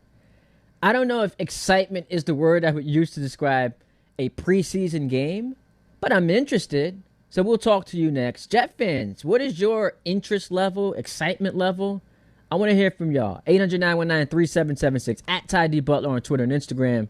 We get to your phone calls next on football right here on ESPN New York. The U.S. Open kicks off with Fan Week, Sunday, August 23rd through Saturday, August 29th. The grounds are free and open to the public, featuring top player practices, live entertainment, a silent disco, block party, and more. Plus, new this year, Fan Week begins with Arthur Ashe Kids Day on Sunday, August 23rd. Grounds entry is free, but a fan access pass is required. Register now and learn more at usopen.org/fanweek. There you were, surrounded by fans. Everybody remembers the game. Nobody remembers the guy coughing behind you. Till a few days later, at 2 a.m., you wake up with a fever and your throat's on fire. Now what? Urgent care? Closed. ER? Slammed. Telehealth? Maybe, but the pharmacy's closed. You needed a medical emergency kit. These aren't first aid kits. They contain essential prescriptions used for over 30 common conditions. Sinus and ear infection, UTIs, stomach bugs, traveler's diarrhea, and more on hand before you need them. Use your doctor-developed guidebook to select the right prescription or call their telemedicine doctor standing by. It's like an urgent care and drugstore at home. When you're sick, traveling, or stranded, you'll wish you'd ordered a medical emergency kit. Order online in minutes and it's shipped to your door. And save $45 with my promo code 880 at urgentcarekit.com/880. That's promo code 880 at urgentcarekit.com/880. Calling hard seltzer lovers. Searching for the tastiest seltzer? Look no further. Neutral Vodka Seltzer is absolutely delicious. Made with real vodka and real juice, Neutral keeps it tasty with every sip. With flavors like peach, orange, strawberry, and pineapple, there's something for everyone. Neutral. Keep it tasty. Enjoy responsibly. Copyright 2026 Anheuser-Busch. Neutral flavored vodka and carbonation. 4.5% alcohol by volume. St. Louis, Missouri. Mornings with DiPietro and Rothenberg. Buster only joins us. Who's a team in the American League right now that should scare Yankees fans a little bit? All of them. There's so much parity in the American League, it's kind of crazy. So if you told me that the Yankees reached the World Series, I wouldn't be shocked. And if you told me they got knocked out in the first round, that wouldn't shock me either. I don't think they have any idea what they're going to get out of Judge and Stan the rest of the year. Like none. DiPietro and Rothenberg. Morning 6 to 10 on ESPN New York and streaming live on YouTube. Hi, this is Don LaGreca. Just like the New Jersey Devils bring intensity on the ice, Viking Pest Control brings the same level of protection to your home. And I know because I use Viking at my own place. The season may be over, but pests are always in play. So it's time to lock in your off-season defense. As the pest control provider and proud partner of the Devils, Viking delivers 45 years of trusted experience to keep ants, cockroaches, stinging insects, rodents, mosquitoes, and more out of your zone. And when you bundle pest control mosquito services, you score big savings. One call, one company, total peace of mind. Visit VikingPest.com, protecting your home inside and out. There are a million reasons to love New York. Making your budget stretch isn't one of them. According to an independent study, Amazon prices average 14% lower than other retailers. Get food, fashion, furniture, and more shipped straight to your building. Plus, another study found Amazon Prescription Pass customers pay nearly 1/3 less out of pocket. Learn more at aboutamazon.com. Okay, all signed up. Easy. Now let's run payroll. What the? Hey girl, I'm you with more gusto. Nice. Who's that? New social media manager, hired and onboarded with gusto. And spoiler, we're kind of famous now. Wait, we're famous? Oh, well, I'm famous. Payroll, benefits, and HR. Designed and built for small businesses. Choose a future with gusto. My name is Whitney Allen, and I'm a widow. My husband, Ryan, died. We never thought we'd ever have to use life insurance, but the unexpected happened. With Ethos, signing up was fast and 100% online. You can get a quote in seconds, apply in minutes, and get same-day coverage. No medical exams, and you can get up to $3 million worth of coverage. I'm grateful we were prepared. Get your free quote at ethos.com/play. That's ethos.com/play. Paid spokesperson. Time spent on application may vary. Online health questions required. This is Don, Hahn, and Rosenberg. I'm telling you right now, I'm buying stock in 96. I might be buying a jersey. This kid, Lombard, is not overhyped. This kid is exactly the goods. And it doesn't mean he's not going to have a bad game every now and then. There's a way people move and act and talk that tell you, oh yeah, it's in him. Now it's a matter of sit back and let's watch it happen. Don, Hahn, and Rosenberg. Weekdays at 3 on ESPN New York and streaming live on YouTube.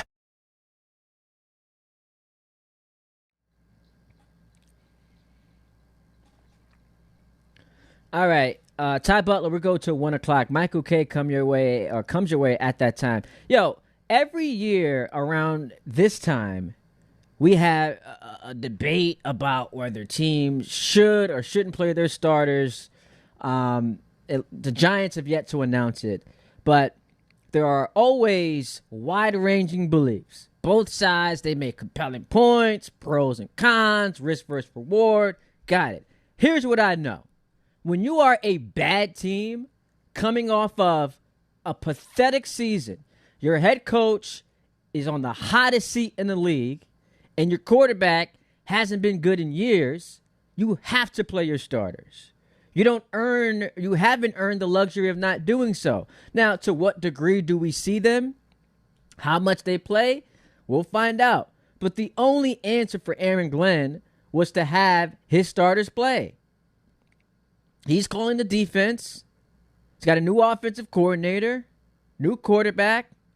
He has to play his starters. But one of my biggest takeaways from what's happened the last couple of days is that we have something developing that I should have seen coming. I should have seen it coming. So rewind back to last year. Remember, we were all talking about the Giants. Like, if things go off the rails, at least Dable has one bullet left to fire. And that's Jackson Dart, who ultimately could save his job. Now, he ends up playing earlier than we expected, and he looked really good, and it didn't save his job at all. But that's what we were talking about when it came to the Giants. Sitting here as a Jet fan, I was envious of that because neither the Jets nor the Giants were expected to be good, but there's something about having a shiny new toy at quarterback that provides an otherwise lifeless fan base with a little bit of intrigue. All right, let me sprinkle a little bit of that on it. And the Giants had it, the Jets did not. Fast forward to what we see taking place now. And all of a sudden, you are hearing, boy, could Cade Klubnik prove to be the real deal? And I'm thinking to myself, wait, how did we get here? Because I distinctly remember when he was drafted, there were some people questioning if the Jets overdrafted him. They moved up, 18 spots in the draft to get a quarterback. Not many people were sold on, but hey, it's the fourth round. Who cares? But there wasn't this like consensus or chirping after the NFL draft that they might have something with this kid. And it's not like he's been lighting it up in camp that, all of a sudden led to this burst in optimism. And so I saw yesterday, what if Klubnik goes on this run? He's actually the quarterback we've been looking for. And instead of needing to use your capital to get that quarterback in next year's draft, you can build around Cade Klubnik. And I'm just like, oh, okay, we're just thirsty. Like that's not a real take. It's just the thirst bucket has reached apex levels. That's where we are. Because again, had he been lighting it up in camp, you could understand the logic. I still disagree. How much stock do I put into what a quarterback is doing in training camp? But you can at least follow along where that sentiment is coming from. But this is where we are. Could Cade Klubnik be the Jet quarterback? And then Rich Cimini, who we know is excellent, wrote a great story about him. And I found this to be so funny. One of the very first descriptions of Cade was how good he is at ping pong, which Garrett Wilson seemed to rave about. And I'm like, fam, if this is what jumps out at you, he's good at ping pong, what does it say about the quarterback? That's the first thing on the Wikipedia page. Quarterback of the New York Jets, great at ping pong. I also found this to be very interesting. That, Rich talked about him throwing a handful of interceptions in practice, having his struggles in the red zone. I'm like, all right, yeah, sounds promising.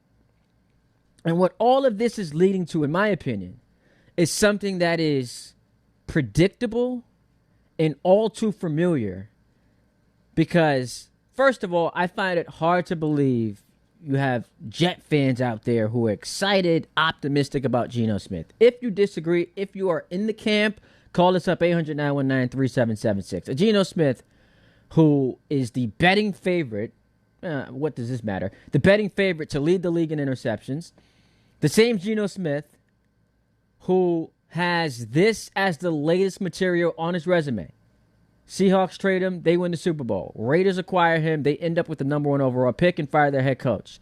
So it's not like the Jets are going to be the team that resurrects the 35-year-old quarterback who last time he was here, not only did he get punched in the mouth, but, and I say this with all due respect, it actually ended up being one of the best things to happen to the Jets that year. So how I see this playing out, because of thirstiness, is it's going to end up with fans clamoring for Klubnik. That will become the most interesting storyline, I guess, in addition to what the rookies do. If the Jets don't add a veteran quarterback, which is on the table, they can go get Andy Dalton, or they can go get one of Pittsburgh's 4 quarterbacks, as Rich points out in his story. If they don't add that veteran, Klubnik's now number 2 on your depth chart, and there will be fans calling for him to start. It's a tale as old as time. You can set your watch to it. And so none of this is to suggest you shouldn't be curious. Because look, the reason why I brought up last year's Giants is because I was envious of them having something the Jets didn't have, and that's quarterback on a roster who you're interested in seeing. Brady Cook was not that guy. And so I understand being curious. He's a quarterback. Your team traded up to draft in the 4th round. But am I expecting some revelation to take place? To where all of a sudden, either A, like, he shines and the Jets don't need a quarterback, or B, he saves their season? I'm not. Because, by the way, and this to me is an important thing to point out, if we do see him play early during the regular season, it means something went terribly wrong. Either Geno was awful or he got hurt. So that's where I fall. 800-919-3776. Now, hashtag Cade Brigade. So Carlin was doing this, Tom? Yes, this is Carlin's opinion on Cade Klubnik. He's all aboard the hype train for Cade, and mainly that stems from the fact that he doesn't trust Geno Smith too much to lead them to what Carlin wants is a level of competency for the Jets, and he just doesn't feel that Geno Smith is going to be able to do that this season. So, and forgive me, Carlin, I missed that portion of the show. But is this less about Cade and more about Geno? I think it's a healthy mix of both, to be honest. I don't think Carlin expects him to, like Cade, to jump in and become the franchise quarterback for the Jets. But I think what Carlin would like to see is if everything goes south with Geno, then you got to turn the ball over to Cade maybe a little bit earlier than you may think, so that way the Jets can look at him as a potential option going forward. Well, I mean, my question would be option for what? Like, do you think he could be a potential starting quarterback for you until you can find the guy? Is it in the draft next season? Do you have to go out in free agency and look? Can you ride with Cade next year? Maybe use those 3 first-round picks on some depth? Come on, Tom. They're just thoughts. Thoughts that should never enter one's mind. It could instead of you getting your quarterback in the draft next year, are we riding with Cade Klubnik? I don't think that's the answer. But Tom, because I love talking football with you so much, how about we do a little sideline to sideline? Oh, let's do it.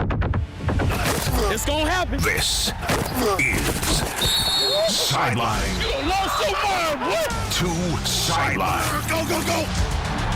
Well. We've been talking a little bit about the Jets, so why don't I mention the New York Giants? Oh, homer. Oh, I am a homer, and I will even be more of a homer and say they are going to be the better football team in New York this year, but I don't think there's really going to be too much competition when I say that. The Giants kick off their preseason tomorrow at 1 p.m. against the Minnesota Vikings. How exciting, preseason football.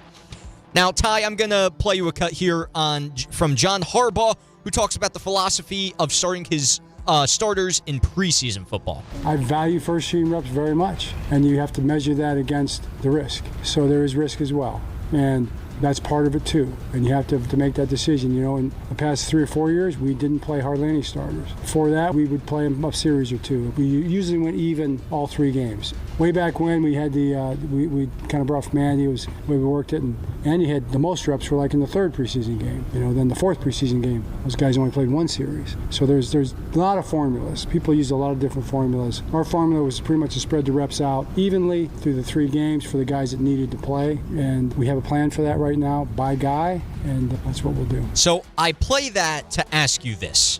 Okay. Do we expect Jackson Dart to get some action tomorrow against the Vikings? Yes. Now, I don't expect a ton of action, but it's your second-year quarterback in his 3rd system in 3 years, because college last year and now this year, right? And so the expectation, maybe not from Giant fans, but from those who are a little bit more realistic, is there will be some bumps in the road. And so to help mitigate some of those early struggles, play him in the preseason. Not a ton, of course, but maybe the first series. Get him some confidence, see what he can do. I think it would be a mistake if he didn't play at all. So I think we do see him play tomorrow. Are you comfortable with him playing an entire quarter? No. No, because he's the definite quarterback. You don't want to take that risk. No. Yeah, I wouldn't do that. Now I know his teammates have been raving, supposedly, that he's actually sliding inbounds or out of bounds this season. Oh, I see what you avoiding did there. contact. Do we expect that to click maybe right away? Now, was that a play on words? His team has been raving because John Harbaugh is the former Raven coach? Hey, listen, all I'll say is my intelligence level, it's up there. Unrivaled. Repeat the question one more time. I'm sorry. I said, do we expect that Jackson Dart has finally gotten it through his head that, you know what, maybe I should slide a little bit earlier, because the teammates have been raving about that? Maybe. I guess, so here's the thing. And this is a boring answer, but it's something we're not going to know until we see him play meaningful games, which starts week 1. Because I find it hard to believe, and so many of these running quarterbacks struggle with this, that you can go from playing a certain way, a certain style. We saw Josh, who still plays recklessly at times, and Lamar had to learn this. That's just who you are. And so if it's 3rd and 14, your confidence level in your ability to elude a rush and to use your legs to get the first down, is going to put you in those precarious situations. And so, does that win the battle over, hey, I've matured? That's something we're going to have to wait until the games actually matter to see, because training camp is one thing. Can't hit, and, you're going to be as cautious as possible. But in real game time action, where it's all right, this is a critical play in the game, I'm curious to see what that looks like. And it's not to say, Tom, because I know you're a Giant fan, he should never run or never take chances, because I don't think that's what we're looking for. I think it's trying to say it's a thin line between love and hate. There's a thin line between being aggressive and doing so unnecessarily. And that's what he's got to figure out.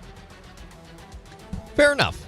So, in some NFL news, Terrion Arnold has decided to sign with the Seattle Seahawks. The 23-year-old is going to be signing only for the season with Seattle after previously meeting with Houston, New Orleans, and even the New York Football Giants before he landed in Seattle. He's projecting right now to vie for the number 3 option for the Seattle cornerbacks on their depth chart. I should also remind everybody why this is news in the first place. Arnold is kind of facing, not kind of facing, he is facing 8 felony charges stemming from a kidnapping and robbery down in Tampa Bay, Florida. That happened in February. Arrested in Hillsborough County in June after turning himself in. Released the following week by the Lions. Posted $1 million bail. No trial date's been set. And he's also denied all of the allegations. Yeah, so I guess, listen, alleged, right? So we can't speak out of school here from a legality standpoint.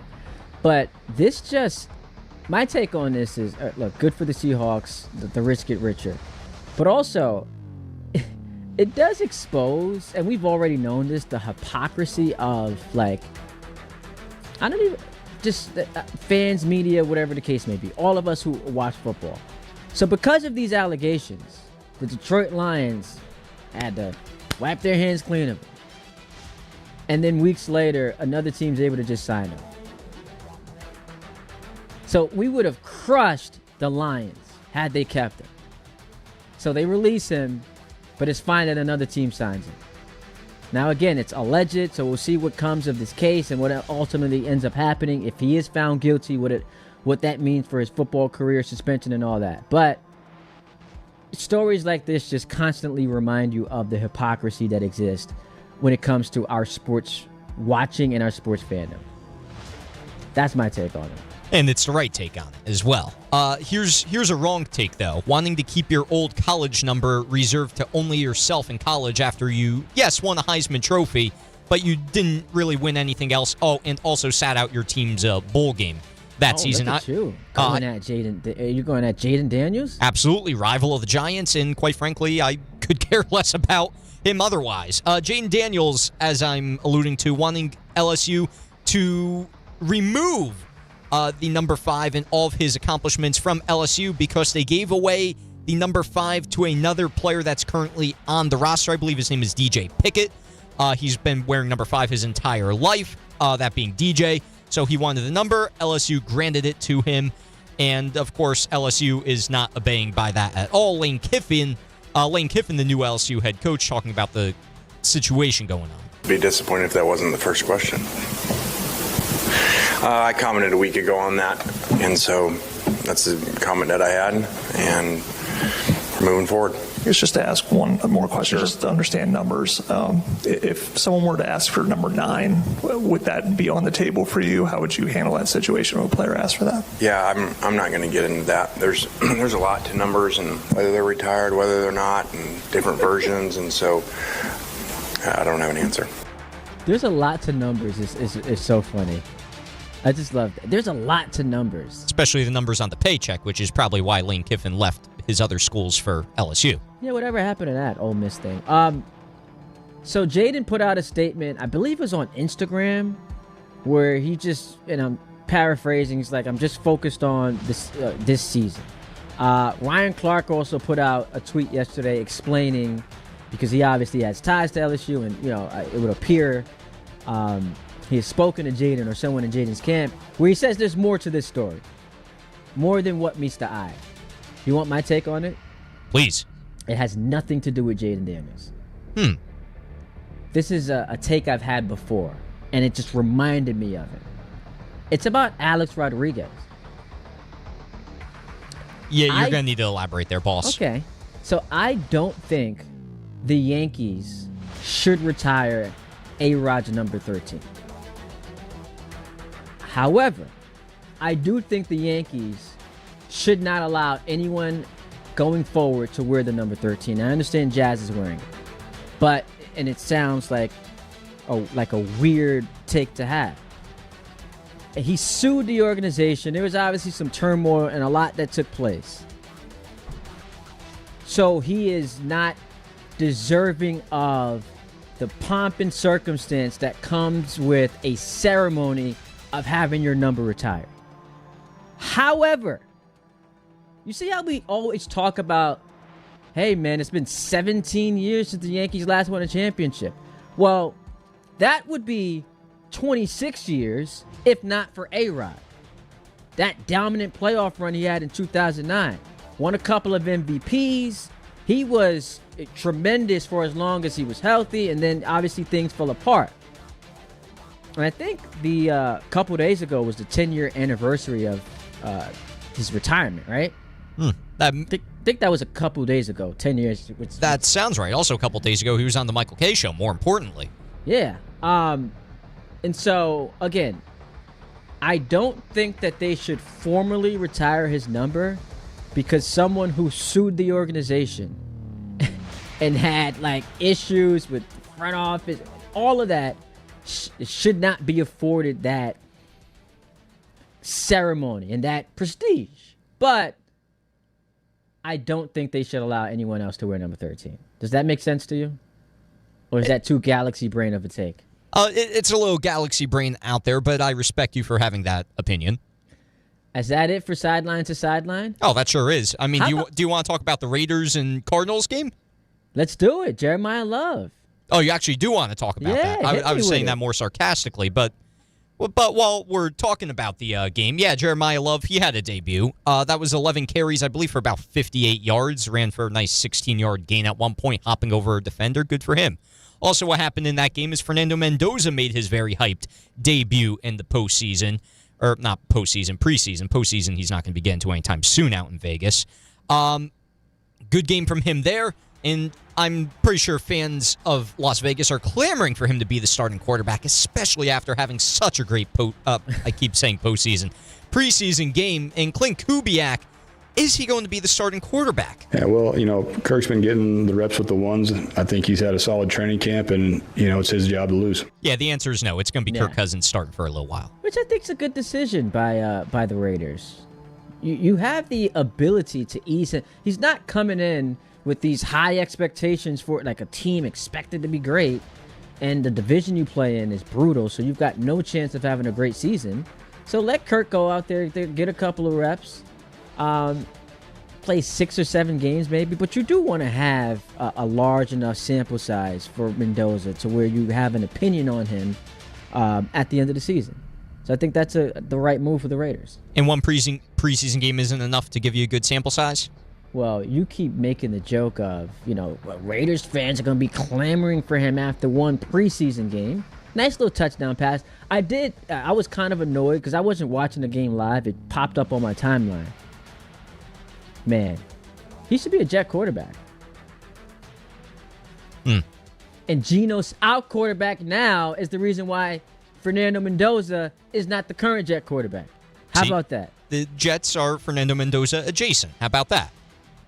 Excellent job, Tom. Sideline to sideline. Javi in Queens does not like my A-Rod take. Yo, Javi, call up, man. If you want to talk greasy, call up. 800-919-3776. Ty Butler in for Carlin. We go till 1 o'clock. Have some thoughts on the NBA schedule release. The Knicks, not just the Knicks, but all the 82 game slates came out yesterday. So I want to talk about some basketball. We'll have football, of course, on the table. Baseball still part of the equation here as we go for the next hour and 15 minutes. It's Ty Butler in for Chris Carlin right here on ESPN New York. Good Karma Brands is proud to be an equal opportunity employer, providing equal employment, development, and advancement opportunities to all teammates and applicants. To learn more about careers with us, please send an email to talentacquisition@goodkarmabrands.com. That's talentacquisition@goodkarmabrands.com. Hey, New York and New Jersey, commitment issues? No problem. Now you can get unlimited talk, text, and data for $25 a month forever, as in for life. Switch now at boostmobile.com. After 30 gigabytes, you may experience slower speeds. Pay $25 a month as long as you stay on the Boost Mobile Unlimited plan.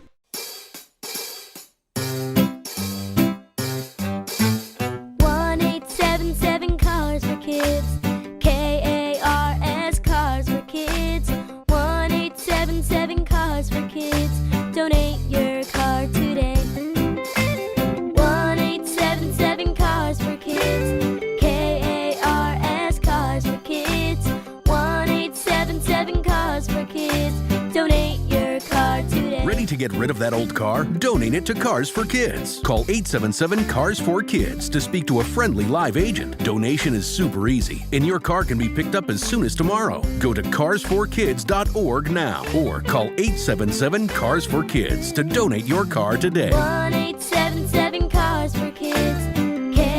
KARS Cars for Kids. 1-877-CARS-FOR-KIDS. Did you know you can donate real estate too? Go to carsforkids.org. That's cars with a K. This is the Michael K. Show. Talking with Alex Rodriguez, what you've seen of Lombard, what do you think? It's amazing when you have a plus defender at short, how it makes your entire team better defensively. Lombard can do for the Yankees defensively and for those great pitchers what Aaron Judge does for the offense. That's how good Lombard can be. The Michael K. Show, weekdays at 1 on ESPN New York and streaming live on YouTube. Presented by the Parisman Firm. Long Island is more exciting than ever at Jake's 58 Casino Hotel. This August, don't miss the Big 5 spin-off and your chance to win your share of $55,550. Be here on Friday, August 7th and 28th from 3 to 7 p.m. when one lucky winner will be drawn every hour to select 4 balls from the lottery drum to win up to $5,555 cash. Don't miss the Big 5 spin-off where Long Island wins at Jake's 58 Casino Hotel. If gambling is a problem for you or someone you care about, please call the 24-hour toll-free helpline at 1-877-8-HOPE-NY or text HOPE-NY. Do you have trouble getting in and out of the bathtub? Are you afraid you'll slip and fall entering or exiting a tub? Safe Step walk-in tubs can transform your bathtub from an area of concern to a calming refuge. Call them today at 1-800-731-4558 and save $1,600. Safe Step walk-in tubs and showers are proudly made in Tennessee and offer an ultra-low step-in, avoiding that difficult climb over a traditional bathtub wall. They also offer a variety of therapeutic benefits that may help soothe your aching muscles and joints, increasing your mobility, boosting your energy, and improving your sleep. Safe Step walk-in tubs are designed to easily fit your existing tub space and are often installed in as little as one day. Just dial 1-800-731-4558 today to save $1,600 and receive a free shower package. That's 1-800-731-4558 for a free no-obligation consultation and to save $1,600. Safe Step walk-in tubs. Safety never felt so good. Congratulations, New York. The Knicks did it. Through battle after battle, they dominated to become this year's NBA champions. Day in and day out, the hard work paid off. And you were there every step of the way. Enjoy the crown. Own it, because this year is your year. A part of your legacy that will never be forgotten. So celebrate this moment, show your pride, and shop the largest selection of official NBA gear at NBAstore.com. A Fanatics experience. There we go. Ty Butler here, 800-919-3776. I like when people talk crazy in the chat and don't hide behind the little comments on the screen or, coming through in your mentions. They call up. They want to talk about it. This is why I love my brother Javier in Queens. What's up, Javier? You took exception to what I didn't think was a controversial A-Rod take. So let's hear it. All right. First of all, Ty, I love you, but I am going to take you to task for what you said about A-Rod. But I'm DJing tomorrow night. Charlie's the story. Bring the wife out. She's feeling you right now. Like, bring her out for a cocktail. First round's on me, Ty. Javier, I always tell you that you do realize they do an early Sunday morning show. So it's not in the best interest of your boy to be, outside hitting the town the night before. Ty, I start at 8 o'clock, and it's not a big sports night on Saturday night. Like, you're going to be okay, bro. I know, but watch I got first tonight. I got to catch first watchables. I got to, there's a lot I got to do. And actually, you know what, Javier? Right. I got CB4. I got to rewatch. I want to rewatch that movie Saturday night. You know what? I would say CB4, you already saw it, right? So there's no need to see it again. It's a great movie. One time is enough. And come out to my DJ gig, all right? So listen, with the A-Rod talk, look, there's no reason to not give his number out, and there's absolutely no reason to retire his number. And I'll give you an example, right? Why don't the Pittsburgh Pirates not give out Bonds' number? Bonds is arguably the greatest baseball player we've ever seen. He's got the numbers, and he was a big part of what the Pirates were, and they were able to, get to a championship series right before. Is that you're asking me that question? Or Say that again? No, are you asking me, or was that? I don't know if that was rhetorical. No, or you... I'm saying, like, I think like A-Rod is on the level of Bonds, and for the same exact reasons that the Pirates want nothing to do with Bonds. They don't celebrate him in any way. I think that's how the Yankees lead this guy. No, they're but both A-Rod, cheap. A-Rod, They're both kind of A-Rod, toxic guys. Bro, A-Rod was a part of the organization after he retired. He was, what was he, like a special assistant during spring training? So they had like repaired their relationship to some degree. But, I just honestly, like, I'm a bit of a snob, right? And you know what? Suggesting the number stuff with the Yankees is a little silly because they're running out of numbers. Like, I wouldn't even retire Andy Pettit's number. Like, give anybody you want 13. Give anyone you want 13. That's a hotter take but than like mine. that's me. Pettit was also caught doing something in the wrong. You know what I'm saying? Like, listen, like if we're keeping it a buck, right? Like with the numbers, like the Yankees retired too many numbers. Like Pettit said he didn't know. His lady his ordered best friend is Roger Clemens. Get out of here. But whatever. That's me. But that's me. But like with A-Rod's number, give it to anybody who wants it. Like I could care. Thank you for the title, A-Rod. Your number can go to any player. Give it to Lombard if he wants it. Yo, that's foul though, because you could say thank you for the title and try to dismiss it. If not for his 2009 run, then the Yankees, we're talking about a 26-year drought. Think about that, bro. 26 years. How about this? How about if they didn't have him in 2005, they don't collapse against the Red Sox? Because I think he was a big part of that collapse. You mean 2004? You were in 2004. I'm sorry. In 2004. Also, it works both ways. Yeah, man. Listen, I don't think it's that terrible of a take. I appreciate the call, Javier. All I'm saying is, and again, it's odd to present it that way. You don't formally retire it. But I think he meant so much to this organization. What is it? He might have won 2 MVPs with the Yankees. Was it 2005 and 2007? I think he won 2 MVPs with the Yankees. And then the 2009 run. Like, that doesn't happen without him. And so it just feels intentionally and flagrantly disrespectful to allow guys to just like immediately wear 13. And that's just my take. 800-919-3776. We take a timeout. I do want to talk some basketball. So how about we talk about the schedule? I have some takes on opening night and Christmas Day. We could do it all. And then whatever you want to talk about. 800-919-3776 as we roll to 1 right here on ESPN New York. Hey, Yankees fans. Join us at Yankee Stadium on Friday, August 21st as the Yankees take on the Toronto Blue Jays. And don't miss Cody Bellinger Bobblehead Night, presented by T-Mobile. The first 18,000 guests through the gates will take home an exclusive Cody Bellinger bobblehead. Get here early, grab the giveaway, and cheer on the Bronx Bombers. Tickets are available now at Yankees.com/tickets. At City Harvest, we believe no New Yorker has to go hungry. With your help, we're on the road 365 days a year, rescuing over 77 million pounds of nutritious food and delivering it free to millions of New Yorkers, transforming surplus food into sustenance, sustainability, and smiles, rallying thousands of New Yorkers to power a network of nourishment across our city. One day, one meal, and one New Yorker at a time. That's how we feed good. Donate at cityharvest.org. This is Don, Hahn, and Rosenberg.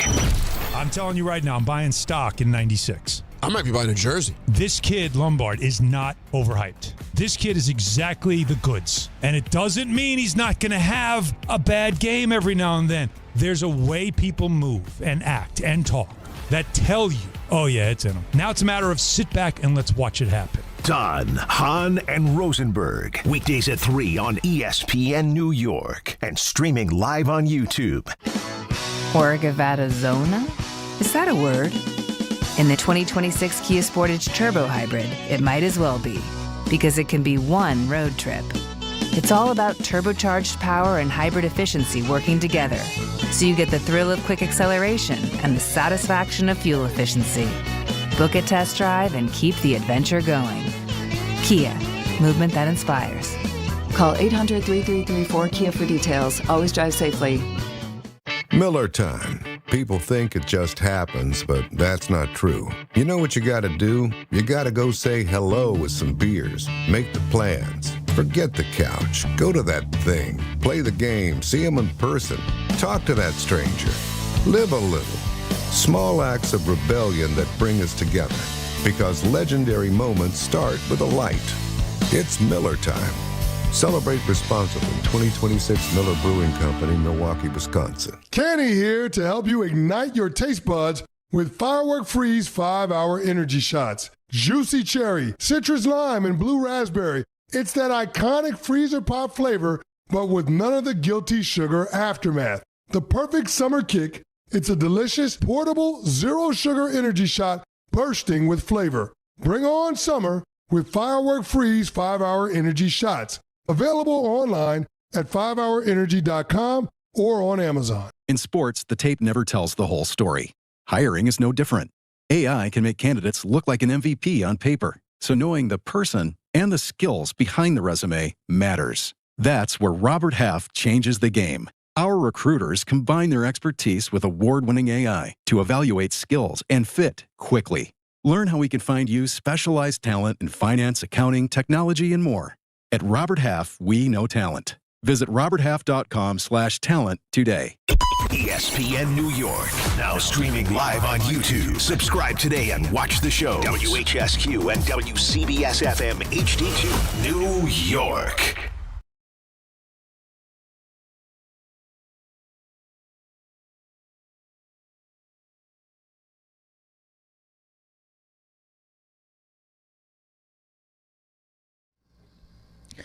All right, Ty Butler in for Carlin. 2 hours down, one more to play with on this football Friday. You got the Jets in action tonight against the Buccaneers. 800-919-3776. We are streaming live on YouTube, so hit us up in the chat, subscribe to the channel, and you can get at me at Ty D. Butler on Twitter and Instagram. So before we get into the Knicks schedule, I've got some takes, and I did this last night on the YouTube show.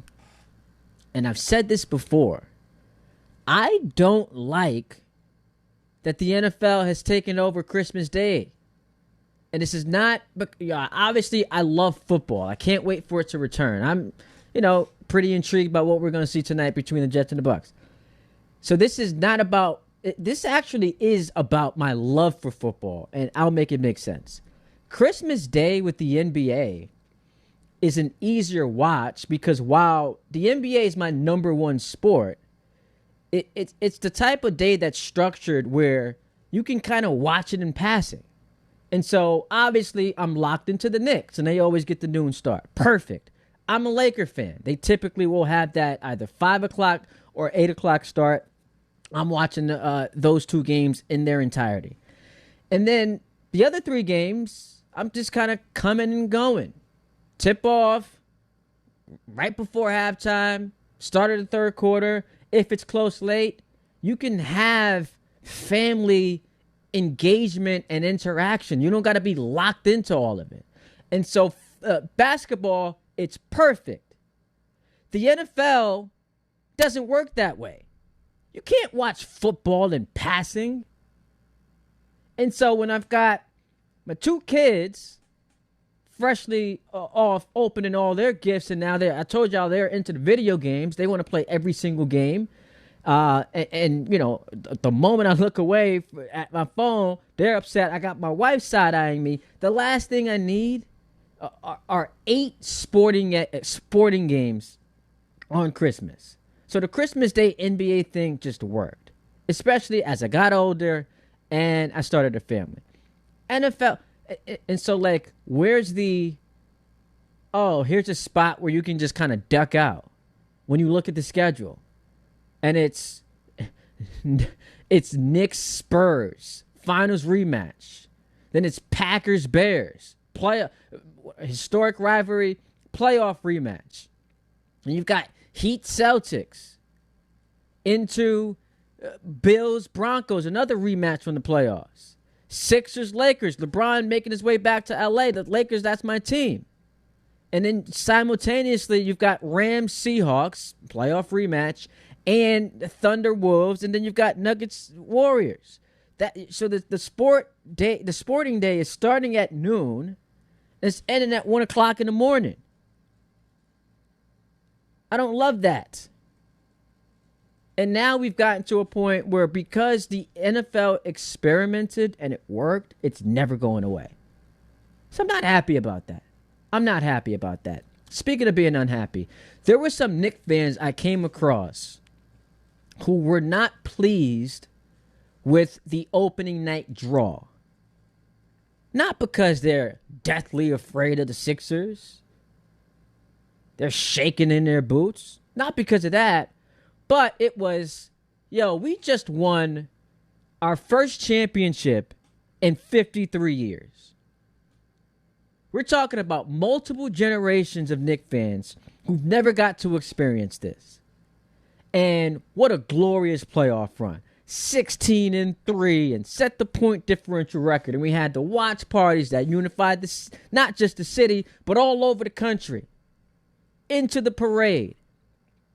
And it culminates in our last, not last time, but I guess the last formal celebration of that championship by unveiling a banner and its ring night. So the Knicks fans that I've spoken to, at least some of them, are unhappy with the fact that the NBA decided to, on their night, have LeBron make his debut for the Sixers at the Garden. Because while locally, the biggest story on October 20th, when the NBA tips the season off, will be the Knicks. They're the defending champs.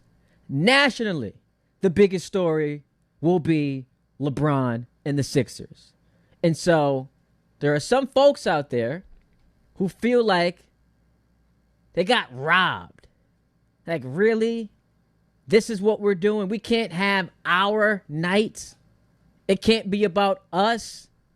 Because I'll tell you, man, the A block of every national TV segment on October 20th and October 21st will not be about the Knicks. It'll be about LeBron and the Sixers.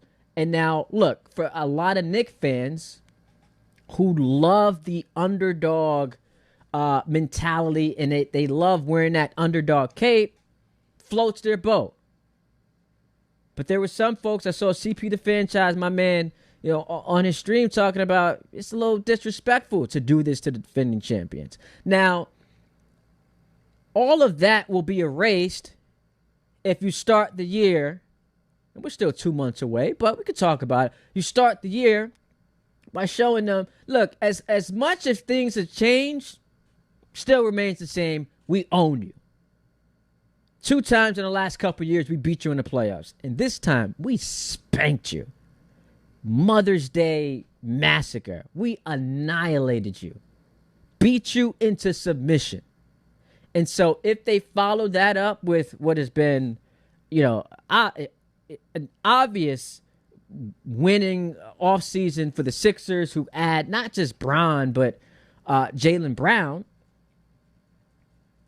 if they follow that up, stomping them out on opening night, it's a statement. And I love it. Storylines, it's juicy. It's funny, LeBron, who is the show and is still the biggest draw in the NBA at age 41 and entering year 24, he's going in there to try to make a statement. The Knicks, because, and I think this might work in their favor, y'all, I know Vincent Goodwill had the participation trophy comments. There were some people who felt like the run was fluky. They didn't play. They had no competition really in the Eastern Conference. That might work to their advantage because we have come to see these championship teams struggle with the hangover. And I just don't think that this Knicks team that's built with, like, I don't want to call them cast-offs, but, Cat was given up on. Jalen Brunson was given up on. Bridges was, I guess for Kevin Durant, you can't say he was giving up on, but the Suns traded him away. Josh Hart bounced around the league. So you've got a couple of, or a bunch of players on this roster that it's just a part of their DNA to always operate with a chip on their shoulder. And I think that works to their advantage as they try to become the first team to repeat in a decade. And so I'm excited. The amount of people you heard complaining about the Celtics-Pistons earlier game, it just drove me nuts. You know what we don't complain about if you are a sports fan? More sports. If you're a basketball fan, if you're a sports guy or girl, why would it upset you that we get a triple header to open the season? Now, is it odd to have a 3 o'clock start? Sure. But you get a game in the middle of the day. That's perfect. As the appetizer for Sixers Knicks. And then, the nightcap, you get a rematch of what was a phenomenal Western Conference Finals Thunder Spurs. And so opening night, and we all, I don't want to pretend like, I was some guy who was just smarter than everyone. We all could have predicted Sixers Knicks to open the season. Like, it just made too much sense. And by the way, of all the options for LeBron, as far as his free agency was concerned, I do think that wherever he ended up, that team was going to be opening their season at MSG. If he goes to Golden State, now that's a little bit weird because they're a West Coast team, so they're playing 3 hours ahead. But I think we would have had Warriors Knicks. We would have had, if LeBron joined them, Heat Knicks if LeBron had joined them. Wherever LeBron was going, that team was opening, especially an East Coast team, they were going to open in the Garden. And so that's my takeaway from opening night. And then Christmas Day, while I don't love, having all these damn games, 8 games in total, I think you knock it out the park with the finals rematch, as the NBA always tends to do. You knock it out the park with the finals rematch. Heat Celtics, great, fantastic. And I just lost it. Why did I just lose it? You get Heat Celtics, the LeBron making his return to the Lakers, though I don't know that there's a tremendous amount of bad blood between the Lakers and LeBron, but it's fun for me, the Laker fan. It's a juicy storyline. I would have had Halliburton going to Oklahoma City instead of the Wolves. I know LaMelo getting traded there makes them sexier and as far as appealing to the audience. And then I was shocked. Kevin Durant is still one of the best players in the league. He is one of the 3 defining players of this generation, him, LeBron, and Steph. Not having Durant on Christmas Day is wild and disrespectful. You've got LeBron, you've got Steph, both on Christmas Day. The Warriors, they're not a contender, but the Golden State's still playing. To not have Houston involved somehow with KD, I guess maybe the NBA fears with this uneasiness going on in their locker room. Could he get traded prior to December 25th? And you don't want to put yourself in a situation where the Rockets become, less of an attraction. But, could you have imagined if we end the night, you got Halliburton returning to Oklahoma City, the scene of the crime. Then you've got Houston and Golden State, especially with all the smoke between them this summer. KD saying the Sixers are more of a super team than the Warriors were, and he's taking shots at Clay and Draymond. That just would have been juicy. But overall, the NBA nailed it. Spurs Knicks, that had to happen. Rematch of the finals. And obviously, this is a game more important, and we can say this months in advance for San Antonio. The Knicks come into this season. I don't want. It's certainly a different feel because all last year it was, man, that pressure's on a 10 out of 10. Your window's open now because Indiana with Halliburton's injury, Tatum we did not know was coming back. You got to take advantage if you're the Knicks. I am curious to see how Knicks fans treat the regular season because they are champions. because they were the 3 seed last year, and while some people might have panicked that they weren't the 1 or the 2, what did it end up meaning anyway? And so you're more laxed. There's less urgency. I would anticipate you see more load management, which I know the Knicks were like the anti-load management, especially on the Tibbs.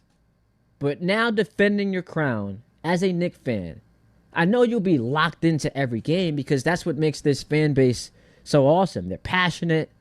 If there's a 2-9 stretch, you won't overreact the way that you did a season ago. But I just want to see what the vibes are like this year, just as far as the regular season is concerned, because of all of the realistic case scenarios for the Knicks, and I phrase it that way because there's no shot they're a play-in team. So let's just say they make the playoffs and seed them 1 through 6. Of all those case scenarios, assuming injury doesn't play a factor, I don't think that there's anything that could happen during the regular season that would deflate the confidence of a fan base that just watched their team go 16-3 in the playoffs. I don't think that there's anything that could happen. Now, again, maybe there's some injury that takes place, and at the moment, we can't account for that. But as I watch, and it starts in 2 months, the Knicks take the floor to begin their campaign as the reigning champs. I can't speak for the fan base, so if you guys feel differently, feel free, 800-919-3776, or hit me in the comments.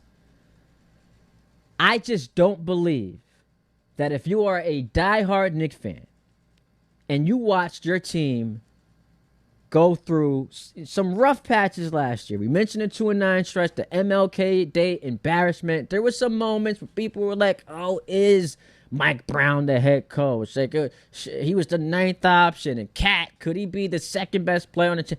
Like, with all that happened last year, and it culminates in you not just winning a championship, but you doing so in dominant fashion, I don't know that there is a single thing that could happen outside of a significant injury where Knicks fans enter the postseason not believing they are going to win the championship.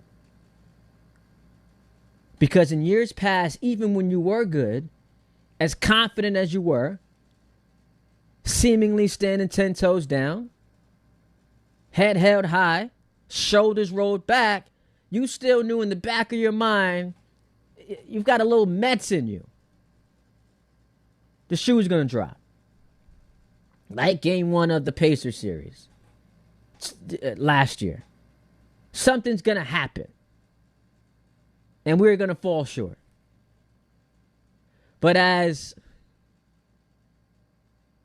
people, I see it's being said in the chat, doesn't matter what happens during the regular season, y'all. Why? Because y'all going to say Knicks in 5. And I love the confidence. This is great. 800-919-3776. Ty Butler in for Chris Carlin. We're rolling till 1 o'clock. We've got the Knicks on the table. The schedule, listen, you get excited about looking at 82 games and you try to figure out what are the most important games. I will say that, and I actually just lost it. Let me pull it back up. Because you won't feel like the seeding matters, there is less of an emphasis on, well, this is going to be a tough stretch. So when you see the year end, you're home for Boston, at Atlanta, at Milwaukee, then home for Detroit and Indiana, it's like, oh, there could be, a bit of a rough stretch there. Like, those are going to be some tough games. But I go back to the point I just made. It doesn't matter. You could go 0-6 during that stretch, 0-5. And you're still going to believe you're going to win the championship because what? Knicks in 5. What do they have? 34. I think it's 34 nationally televised game, tied with the Lakers and the Sixers for the most in the NBA. So you're going to see a lot of them on national television, and it should be a fun ride. 800-919-3776. We take a timeout. We get to your phone calls. The K-Show coming up at the top of the hour. But until then, it's Ty Butler in for Carlin right here on ESPN New York. prizes, flyaways, even cash money. You want it? We've got it. Find a list of all contests and official rules by visiting ESPNNewYorkContests.com. That's ESPNNewYorkContests.com. There you were, surrounded by fans. Everybody remembers the game. Nobody remembers the guy coughing behind you. Till a few days later, at 2 a.m., you wake up with a fever and your throat's on fire. Now what? Urgent care? Closed. ER? Slammed. Telehealth? Maybe, but the pharmacy's closed. You needed a medical emergency kit. These aren't first aid kits. They contain essential prescriptions used for over 30 common conditions: sinus and ear infection, UTIs, stomach bugs, traveler's diarrhea, and more on hand before you need them. Use your doctor-developed guidebook to select the right prescription or call their telemedicine doctor standing by. It's like an urgent care and drugstore at home. When you're sick, traveling, or stranded, you'll wish you'd ordered a medical emergency kit. Order online in minutes and it's shipped to your door. And save $45 with my promo code 880 at urgentcarekit.com/880. That's promo code 880 at urgentcarekit.com/880. If you've been injured in an accident that wasn't your fault, then you need a lawyer who knows New York's unique personal injury and workers' compensation laws. At the Parisman Firm, they have decades of experience handling all types of accident cases and a proven track record of delivering huge results. Their team has already recovered nearly $1 billion for injured New Yorkers. From construction to car accidents and slips and falls, they've got you covered. Call the Parisman Firm now at 718-WORKERS, where your case is their cause. Get the justice you deserve today. This is DiPietro and Rothenberg. I take the car service home heavily medicated on Ativan, right? And my wife had told me prior to that she didn't like the way I was on Ativan, that I became hostile and agitated. So the Giants lose that game 24-21. And I said, I can't take it anymore. The season is over. And I took the vinegar and I dumped the vinegar out on her computer. And she said, what is the matter with you? You dumped the vinegar onto the computer. Yeah, but don't stop there. Oh, my God. She goes, what's the matter with you? I said, nothing. You want to see the matter? At this point, the kids,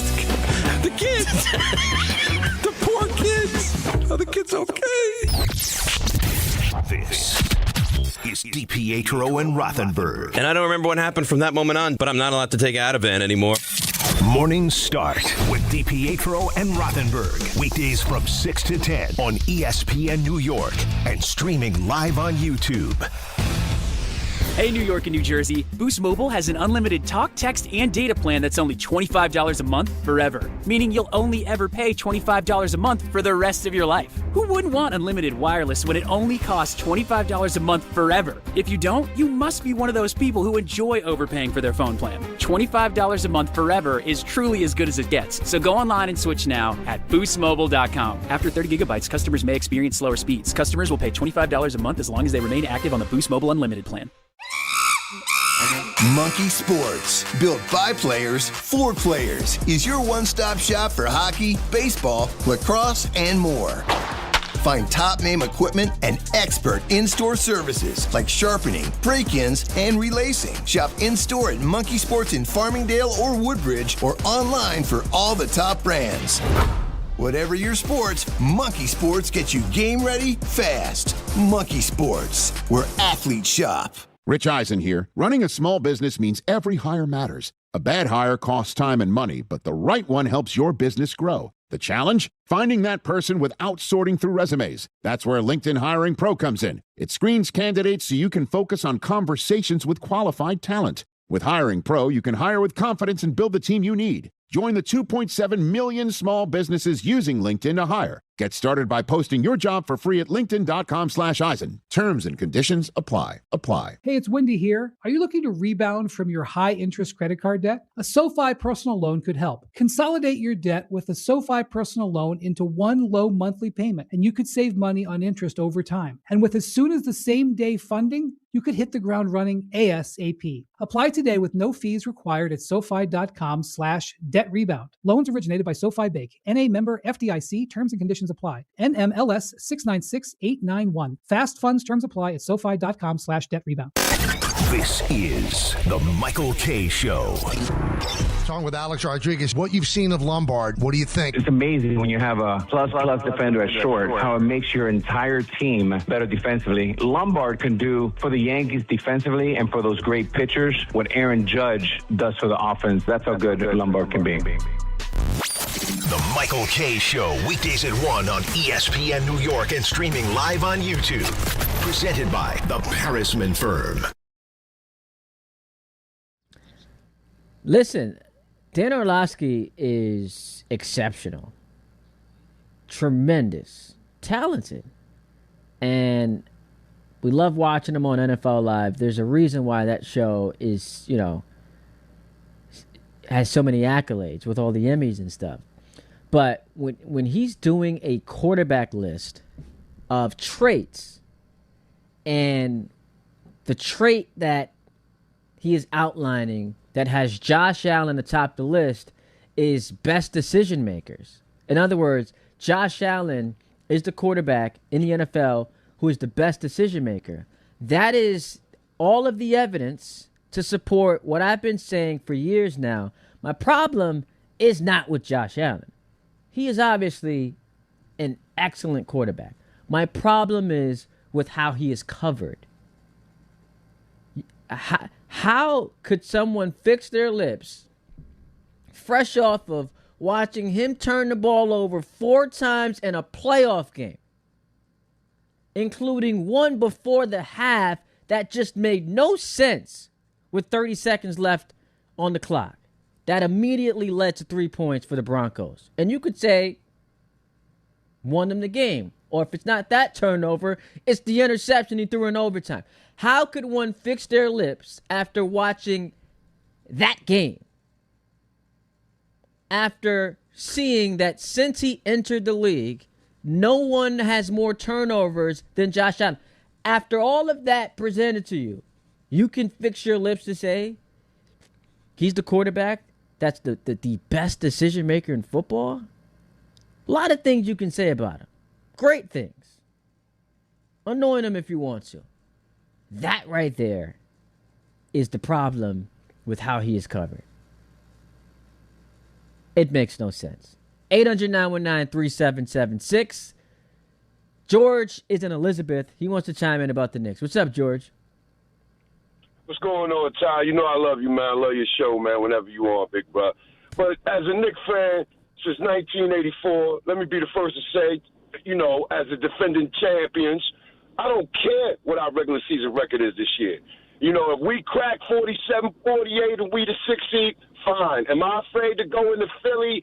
Am I afraid to go into Detroit? Am I afraid to go into any of them spots and rock out? Not with that group. What I care about is health.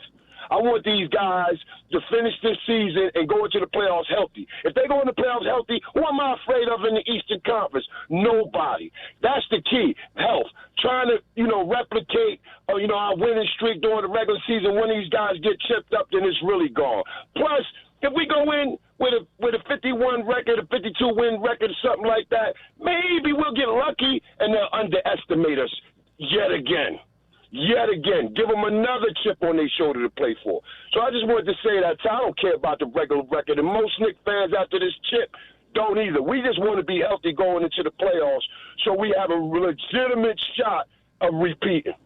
I think that many fans, and I appreciate the call, feel that same exact way. It's a win-win, figuratively speaking, because there's no pressure on you. And to stretch this to its furthest logical conclusion, if they're not a playing team. If you're the 6th seed, Knicks fans are like, we're winning the championship. We're winning the East. If you're the 6th seed, because in your mind you've earned that. Hashtag Knicks in 5. So I get it. The regular season, and then this is the problem. Your phone call actually is the problem Adam Silver has to try to solve and figure out. You're already talking about, and you're not wrong, by the way, the most important thing is health. And so why am I busting my tail for 82 straight games when all that matters is what happens in May and June? So if you're Mike Brown, yeah, Jalen, you got a night off. Josh Hart, who we know plays through injuries, he plays through everything. Yeah, let's give it a couple days off. And that's the thing Silver has to figure out. I just don't know that there's a solution for it. That doesn't include shortening the season, which doesn't feel like these owners are interested in. Time now for your weekend weather report, brought to you by Neutral. Here in New York City, tomorrow calls for mostly sunny skies, high of 82. Sunday calls for a mostly cloudy day, possible thunderstorm, high of 80. Down at the Jersey Shore, partly sunny skies tomorrow with a high of 80. And on Sunday, cloudy skies, a potential thunderstorm, high of 81. That was your weekend weather report, brought to you by Neutral. Keep it tasty with Neutral Vodka Seltzer, made with real vodka and real fruit juice. Enjoy responsibly. 800-919-3776. Let's go to Dave's in the car. What's up, Dave? Hey, what's up, Ty? I want to run something by you, and it's about the Baker Mayfield thing. And I'm all for a guy trying to get paid because him and his agent feel he's in a position to get paid. And Baker's made a great career out of putting money in his pocket, in the NFL, off and on the field. But I don't understand the desire of Jet fans have to make it sound like he's a god over Geno Smith. There are over 16, I was looking this up, there are 16 quarterbacks in the NFL right now who have a better winning percentage than Baker Mayfield, who make under $20 million. If we start looking at quarterbacks making top dollars in the NFL, Baker Mayfield can't even carry the sweat bucket of those guys. Yeah, so Dave, I'll let you finish. So I'm like, Dave, hang on. I'll let you finish. I think the flaw so far in this argument you've constructed is pretending like quarterback wins, the win-loss record for a quarterback is the end-all, be-all. I think that's more of a head coach stat than it is a quarterback stat. I get it. I understand that, and I know that there are players on the list who played less games, and you know, by the way things are set up, they're in the league and they haven't gotten to the point where they can make over $20 million. So let me just kind of refocus the conversation. Am I wrong to say that Baker Mayfield is a very good NFL quarterback? Correct. And unless he goes to a system like Minnesota, unless he goes into a system like San Francisco, unless he goes into a system like Kansas City, where everything is stacked and ready for him and the Jets are not that, then he's just going to continue to play in the NFL at a level that is just going to be, it's going to be one straight line across. There's not going to be anything abundantly explosive and watch out, the playoffs are here, and now watch out, this is where Baker Mayfield's going to shine. He's a cut above Geno. And just by the way, the Geno Smith thing, Geno Smith has less interceptions, a better passing percentage than Baker Mayfield. And the only reason Baker Mayfield has more yards is because he went to the worst place in the world to go, and they played him right out. Right out the gate. So let me just make sure I understand this. I want to make sure I understand this correctly before we bang it on you. Is your take that Geno, like you go into a room, Geno Smith, Baker Mayfield, you're looking at the same guy, essentially, when it comes to quarterbacks? Is that your take? Yeah, I'm looking at these guys. Yes, all things the same, meaning health, coaching staff, all things the same. Baker Mayfield hasn't done more, in my opinion, hasn't done anything that is like so spectacular. It was like, well, you just got to cut Geno Smith now. Well, we just got to cut him. Put Baker Mayfield on the Raiders for the last 2 years. What would have happened? I think the Raiders would have been a better team. And I also think that if you put Baker Mayfield on, if you put Geno Smith on Tampa Bay in 2024, they don't have the fourth highest scoring offense in the league. And I appreciate your call, Dave. So I just fundamentally disagree with your premise that Geno and Baker are the same guy. Like, I just don't feel that way. And you also, and this is not even all that important, but you said, you know, look at the system. And you pointed out Seattle, and I think you said the Rams. You also threw in Kansas City. Kansas City's offense is not fantastic. Like, there's a reason why Mahomes got hurt last year, but neither here nor there. Baker Mayfield is a significant upgrade over Geno Smith. That to me is inarguable. Now, for the Bucks, if their question is, can we win a Super Bowl with this guy? Then that leads us to whether or not they should pay him $50+ million.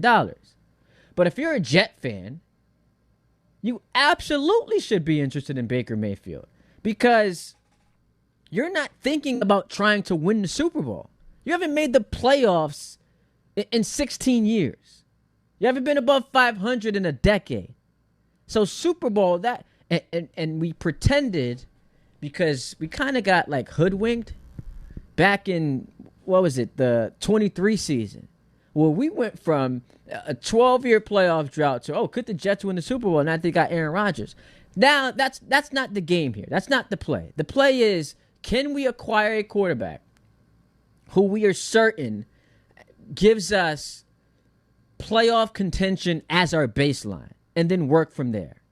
And, people keep raving about this offensive line and the weapons that they have.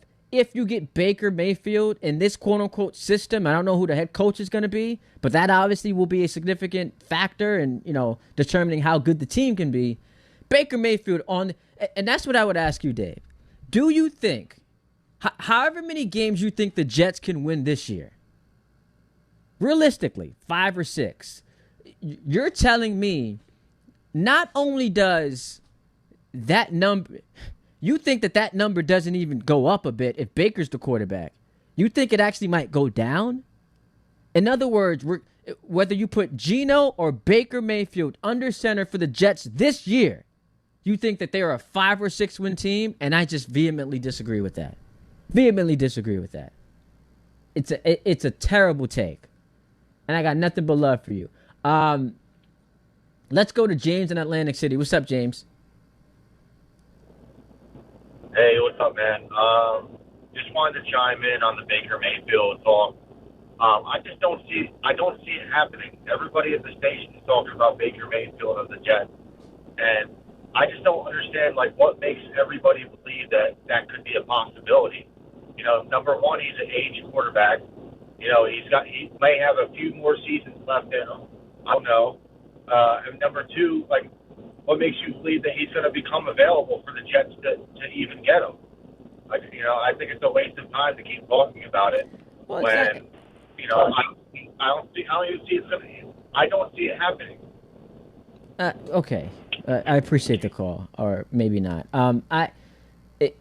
You can call it a waste of time because you don't see it happening. Any time in the NFL, you have a quarterback, and I'll say of that stature, he's not a tier 1 quarterback, but I would argue he's like a tier 2 guy. Again, playoff contender is like the baseline. Anytime you have that guy publicly expressing he's unhappy in his current situation, just from the standpoint of negotiating his contract, that's a major story. And predictably, there are going to be teams who are in need of quarterbacks that will be talked about as a possible destination. I don't know if you understand how sports talk works in both television and radio, especially in the NFL. This quarterback, we did it last year with Joe Burrow. Those things just tend to happen. Now, whether you think it makes sense for the Jets to pay a quarterback $50+ million when you've got 3 first-round picks, that's a different story. But it's certainly something that's going to continue to heat up if Tampa doesn't pay him. If he doesn't pay him. That's the reality. Spike's in St. Pete. What's up, Spike? Yes, Dan. Okay. First time I'm talking to you as an octogenarian. And thanks for everything you did for me. Much appreciated. Here's the difference. The 25 to 54. Now, I'm aging myself, but it's okay. The 25-54 was always the demo, and my understanding is where you're working now on the radio, they don't do ratings. That's fine. I just think if it was in the 25 to 54 on the edge of that demo, to me, now I'm not in that range either. I've aged out, but it would be Boston, Philly. Because in the 80s, Bird won 3 MVPs. It was Boston, Philly, Moses Malone, and Andrew Toney, and all those guys, the Boston Strangler. That would be the premier opener Boston, Philly, as opposed to Knicks and Philly. You're correct on LeBron. I don't think Philadelphia is a threat to LeBron. Now's not the time to talk about it. I got my own reasons, but I just don't think they're a threat. I'm worried more about Indiana coming back. Just a personal opinion, the coach and everything. Nick Nurse is a good coach, too. But the Knicks only lost 3 games. They lost 2. Atlanta sharpened them up. And you know what I see again, Ty? I could be way off, but I don't think so. I think the Spurs and the Oklahoma City Thunder are going to be 8-10 games ahead in wins in the West with Houston and all of Minnesota. I just don't think I think they're going to knock each other's brains out again. And the only reason I said it on the air, I got lucky. I thought all along Cleveland would take Detroit out, and Cleveland is something missing there. That they're just not the playoff team that we all wanted. Wanted the series. And I'll leave you with this. I watched so carefully I rewatched it again, the Boston-Philly series. Embiid, whatever he had left, and he missed some games, was spent in the Boston series. He was washed up by the time the Knicks got there. By the way, he's worked out. You see Let me finish. Videos of Embiid. He's lost a lot of weight. I don't know if he's on the Ozempic. I understand that. I was getting there when you jumped in, which is fine. It's your prerogative. Yeah, he lost weight and all, but 97 games in 3 years. He missed his first 2 years. He's played under 500 games in his career. When he's healthy, he's a top 3 player in the league. But on defense, I watched him on defense. They're going to pick and roll him to death. He just can't react. LeBron's going to handle the ball, temper the game of Maxey, who's like a Westbrook type, but better, in my opinion, offensively anyway. And that's it. I just think Indiana is more of a threat because they've beaten the Knicks. They got the coach. They're getting Halliburton back. Siakam is a pain in the ass. That's all. I think the NBA schedule is not geared. It's geared for you. And one more thing. As they get older, you get wisdom. You're going to have less time as you get older with your children. It's just a function of life until you get old and your kids start taking care of you. It's a beautiful thing. You spoke to Javi before about it. Of course you can't do it. You're all over the place. Everybody in the media business got 2, 3, 4 jobs. That's the way the trends have changed. I read this morning about 2 ex-FAN guys going with the SI guy. It's a crazy business you're in, but you're as good as there is at your age, honest to God. Thank you, man. I appreciate it. And yeah, shout out to my man JJ. Well, I might be on TV with tonight. That's why, and I say might be because I'll be there. I don't know if he's co-hosting with me, but there's some new media venture that was announced yesterday. So shout out to my man John Jastrzemski. We take a timeout. We wrap the show right here on ESPN New York and streaming live on YouTube. Right now, police are stepping up patrols to make sure drivers and pedestrians obey our crosswalk laws. Why? Because every year in New York, people are injured or killed just crossing the street. So remember, pedestrians, obey traffic signals and use crosswalks. And drivers, yield to pedestrians in crosswalks. If you don't, we will educate you on the law. And you may get a ticket, because tickets get attention, and that saves lives. A message from the Governor's Traffic Safety Committee. Hey Yankees fans, gather a group of 10 or more and take advantage of our 2026 Yankees group ticket specials. Whether you're getting together with family and friends, organizing a fundraiser, or entertaining clients, your group will love bonding over the Bronx Bombers. Start planning your 2026 group outings today. Log on to Yankees.com/groups. Call 212-YANKEES or email us at groups@Yankees.com. That's 2026 group tickets. Call 212-YANKEES or visit Yankees.com/groups today. Hey guys, it's Peter Rosenberg, and listen, you know me. I'm always honest about what's going on with my life, and recently I've just been dealing with some nagging pain that I finally decided I wasn't going to ignore anymore. So I ran into my guy, Dr. Jay Shah at Samwell Pain. Decided to set a meeting, and after we talked, I understood why so many people recommend him. He's Ivy League trained, all right? He's the real deal. He's double board certified, and he takes a non-surgical approach to helping people get back to living their lives. If pain is keeping you from enjoying your summer, don't just live with it. Go check out Samwell Pain. Visit SamwellPain.com. Trust me. This is Don, Hahn, and Rosenberg.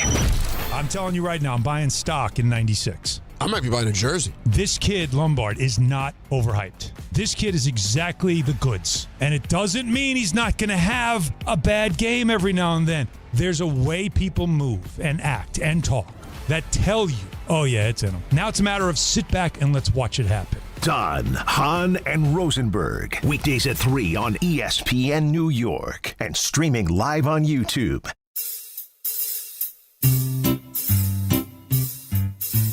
One 877 Cards for Kids. KARS Cards for Kids. 1-877 Cards for Kids. Donate your card today. 1-877 Cars for Kids. KARS Cars for Kids. 1-877 Cars for Kids. Donate your car today. Ready to get rid of that old car? Donate it to Cars for Kids. Call 877 Cars for Kids to speak to a friendly live agent. Donation is super easy, and your car can be picked up as soon as tomorrow. Go to carsforkids.org now or call 877 Cars for Kids to donate your car today. 1-877 Cars for Kids. KARS Cars for Kids. 1-877 Cars for Kids. Did you know you can donate real estate too? Go to carsforkids.org. That's cars with a K. It's Rich Eisen for Pella Windows and Doors. Sometimes teams take a timeout to regroup and call the right play. When it comes to your home, Pella Windows and Doors always has the winning game plan. They do it every day, and that's why your neighbors trust them. Visit Pella.com/Eisen today. Right now, Pella Windows and Doors of New Jersey is offering buy one, get one 40% off windows and doors and no payments, no interest for 24 months. Some restrictions may apply. See local showroom for details. Offer ends August 31st, 2026. Progressive presents ways to save money that aren't bundling your home and auto insurance with Progressive. I can't believe the deal we got on these seats for the game. Wow, they must be pretty high up here. I think my ears just popped. Yeah, here, put this on. Is that an oxygen mask? An official team oxygen mask. Well, I can kind of see the field. Good, your senses are still sharp. You're going to need them for phase 2 of the ascent. Don't save money by sitting in the nosebleeds. You could save hundreds by switching to Progressive. Get a quote at Progressive.com. Progressive Casualty Insurance Company, affiliates, and other insurers. Not available in all states or situations. Congratulations, New York. The Knicks did it. Through battle after battle, they dominated to become this year's NBA champions. Day in and day out, the hard work paid off. And you were there every step of the way. Enjoy the crown. Own it, because this year is your year. A part of your legacy that will never be forgotten. So celebrate this moment, show your pride, and shop the largest selection of official NBA gear at NBAstore.com. A Fanatics experience.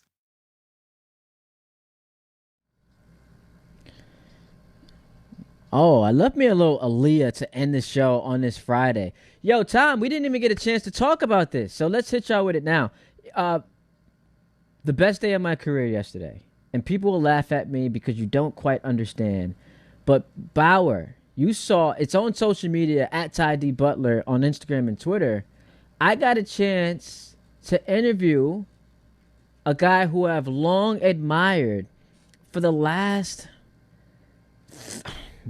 25 years. Maurice Benard, Sonny Corinthos on General Hospital. Don't laugh, you're a company man. General Hospital airs on ABC and all a part of the Disney family. And so he pulled up on my show yesterday. We had a blast. I started watching GH. I still do. When you grow up in a family, a house of women, man, these things start to happen. Ask Stephen A. And so it ended up working it out this way. 33 years ago yesterday, Maurice Benard debuted as Sonny Corinthos on General Hospital, and he celebrated by spending 45 minutes with your boy on the Ty Butler Show on YouTube. How cool is that, Tom? That is actually pretty awesome. And you were telling me, like, before the show, like, this guy is like one of your idols, like, when it comes to, like, the TV watching. Oh, man, great. It's crazy. I wanted, first of all, 7-8-year-old me, tell that guy I would have been interviewing Sonny Corinthos, would not have believed you. He was so cool, dope. We were texting after. He really enjoyed the interview, put it all over his social media. And yeah, man, growing up as a big fan of the show, I'm into like mob stuff. So like movies, Sopranos, obviously awesome, Godfather, the whole thing. General Hospital, people probably don't realize is a mob show and Sonny is the most iconic cast member of the last 3 decades. So I'd argue that could be Jason, but go on. Nah, Jason is his hitman, but I do love that you're pretty fluent in the GH talk. But yeah, man, it was pretty cool. Long admired him. So getting an opportunity to spend some time with the homie yesterday. I could call him the homie now, right? Like, since I've interviewed him and I have his phone number, I can say we're friends. I think that takes you into friend territory. Yeah, man. So it was really cool. Really cool. Also, programming note. So obviously you got the Ty Butler show, 8 to noon on Sunday morning. We've got First Watchables, 10:30. Planes, Trains, Automobiles. That's the movie we're watching. I will also be, for the next 2 weeks, and this is exciting for me, speaking of idols, filling in for my man Nick Wright on his podcast, What's Right, that airs on The Volume, and also wherever you find your podcasts, Tuesday and Thursday of this coming week and of the week after.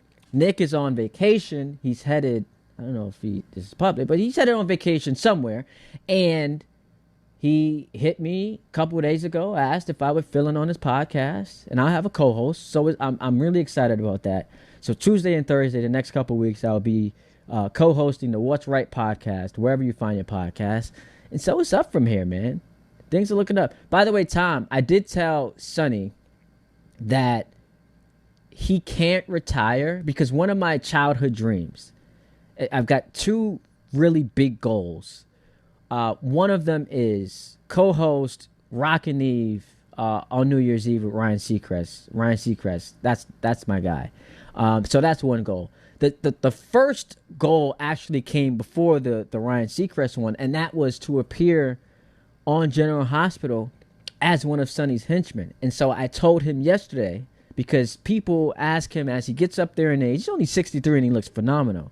They always ask him, are you retiring? When are you retiring? And he said on the show, his contract's up in March, but he thinks he can go another 4 or 5 years.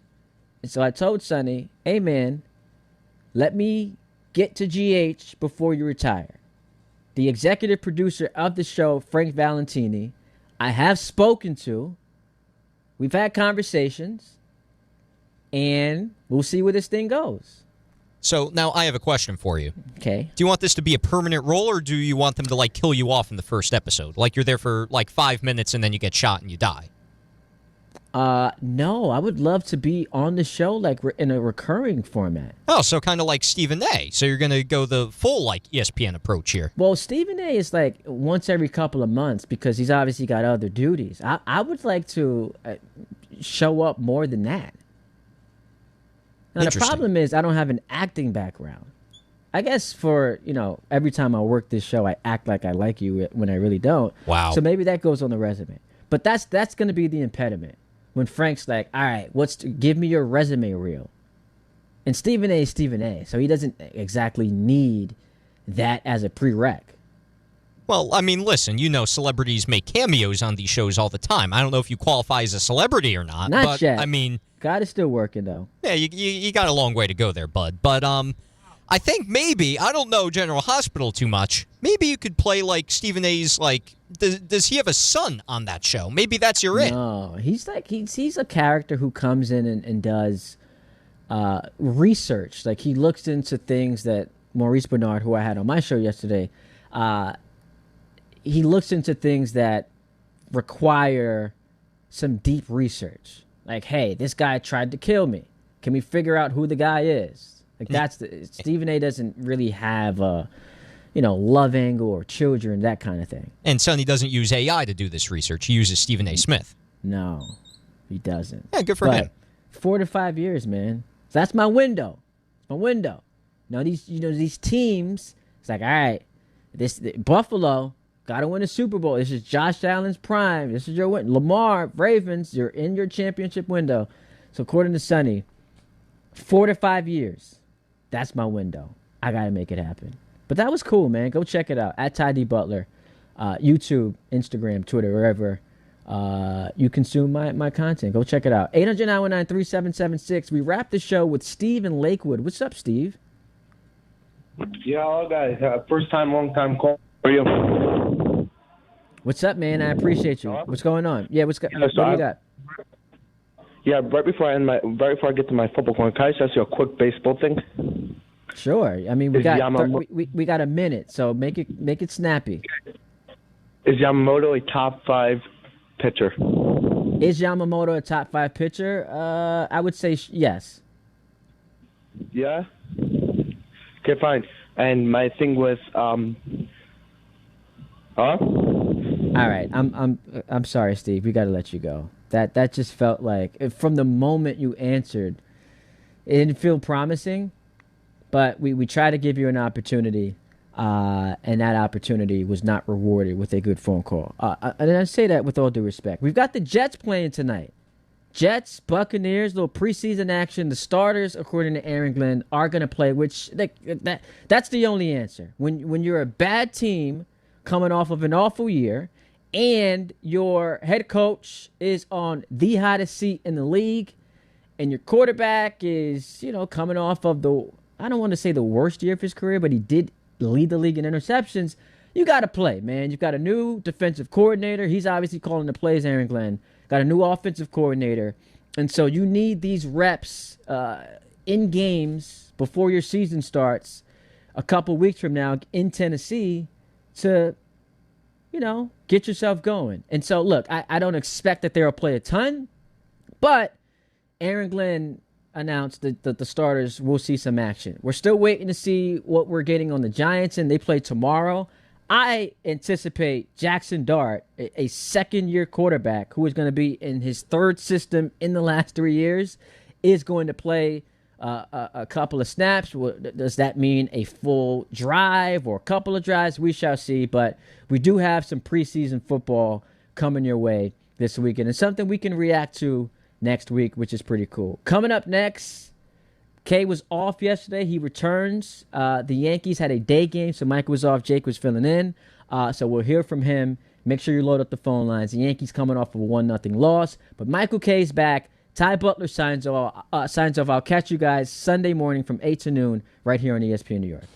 There you were, surrounded by fans. Everybody remembers the game. Nobody remembers the guy coughing behind you. Till a few days later, at 2 a.m., you wake up with a fever and your throat's on fire. Now what? Urgent care? Closed. ER? Slammed. Telehealth? Maybe, but the pharmacy's closed. You needed a medical emergency kit. These aren't first aid kits. They contain essential prescriptions used for over 30 common conditions. Sinus and ear infection, UTIs, stomach bugs, traveler's diarrhea, and more on hand before you need them. Use your doctor-developed guidebook to select the right prescription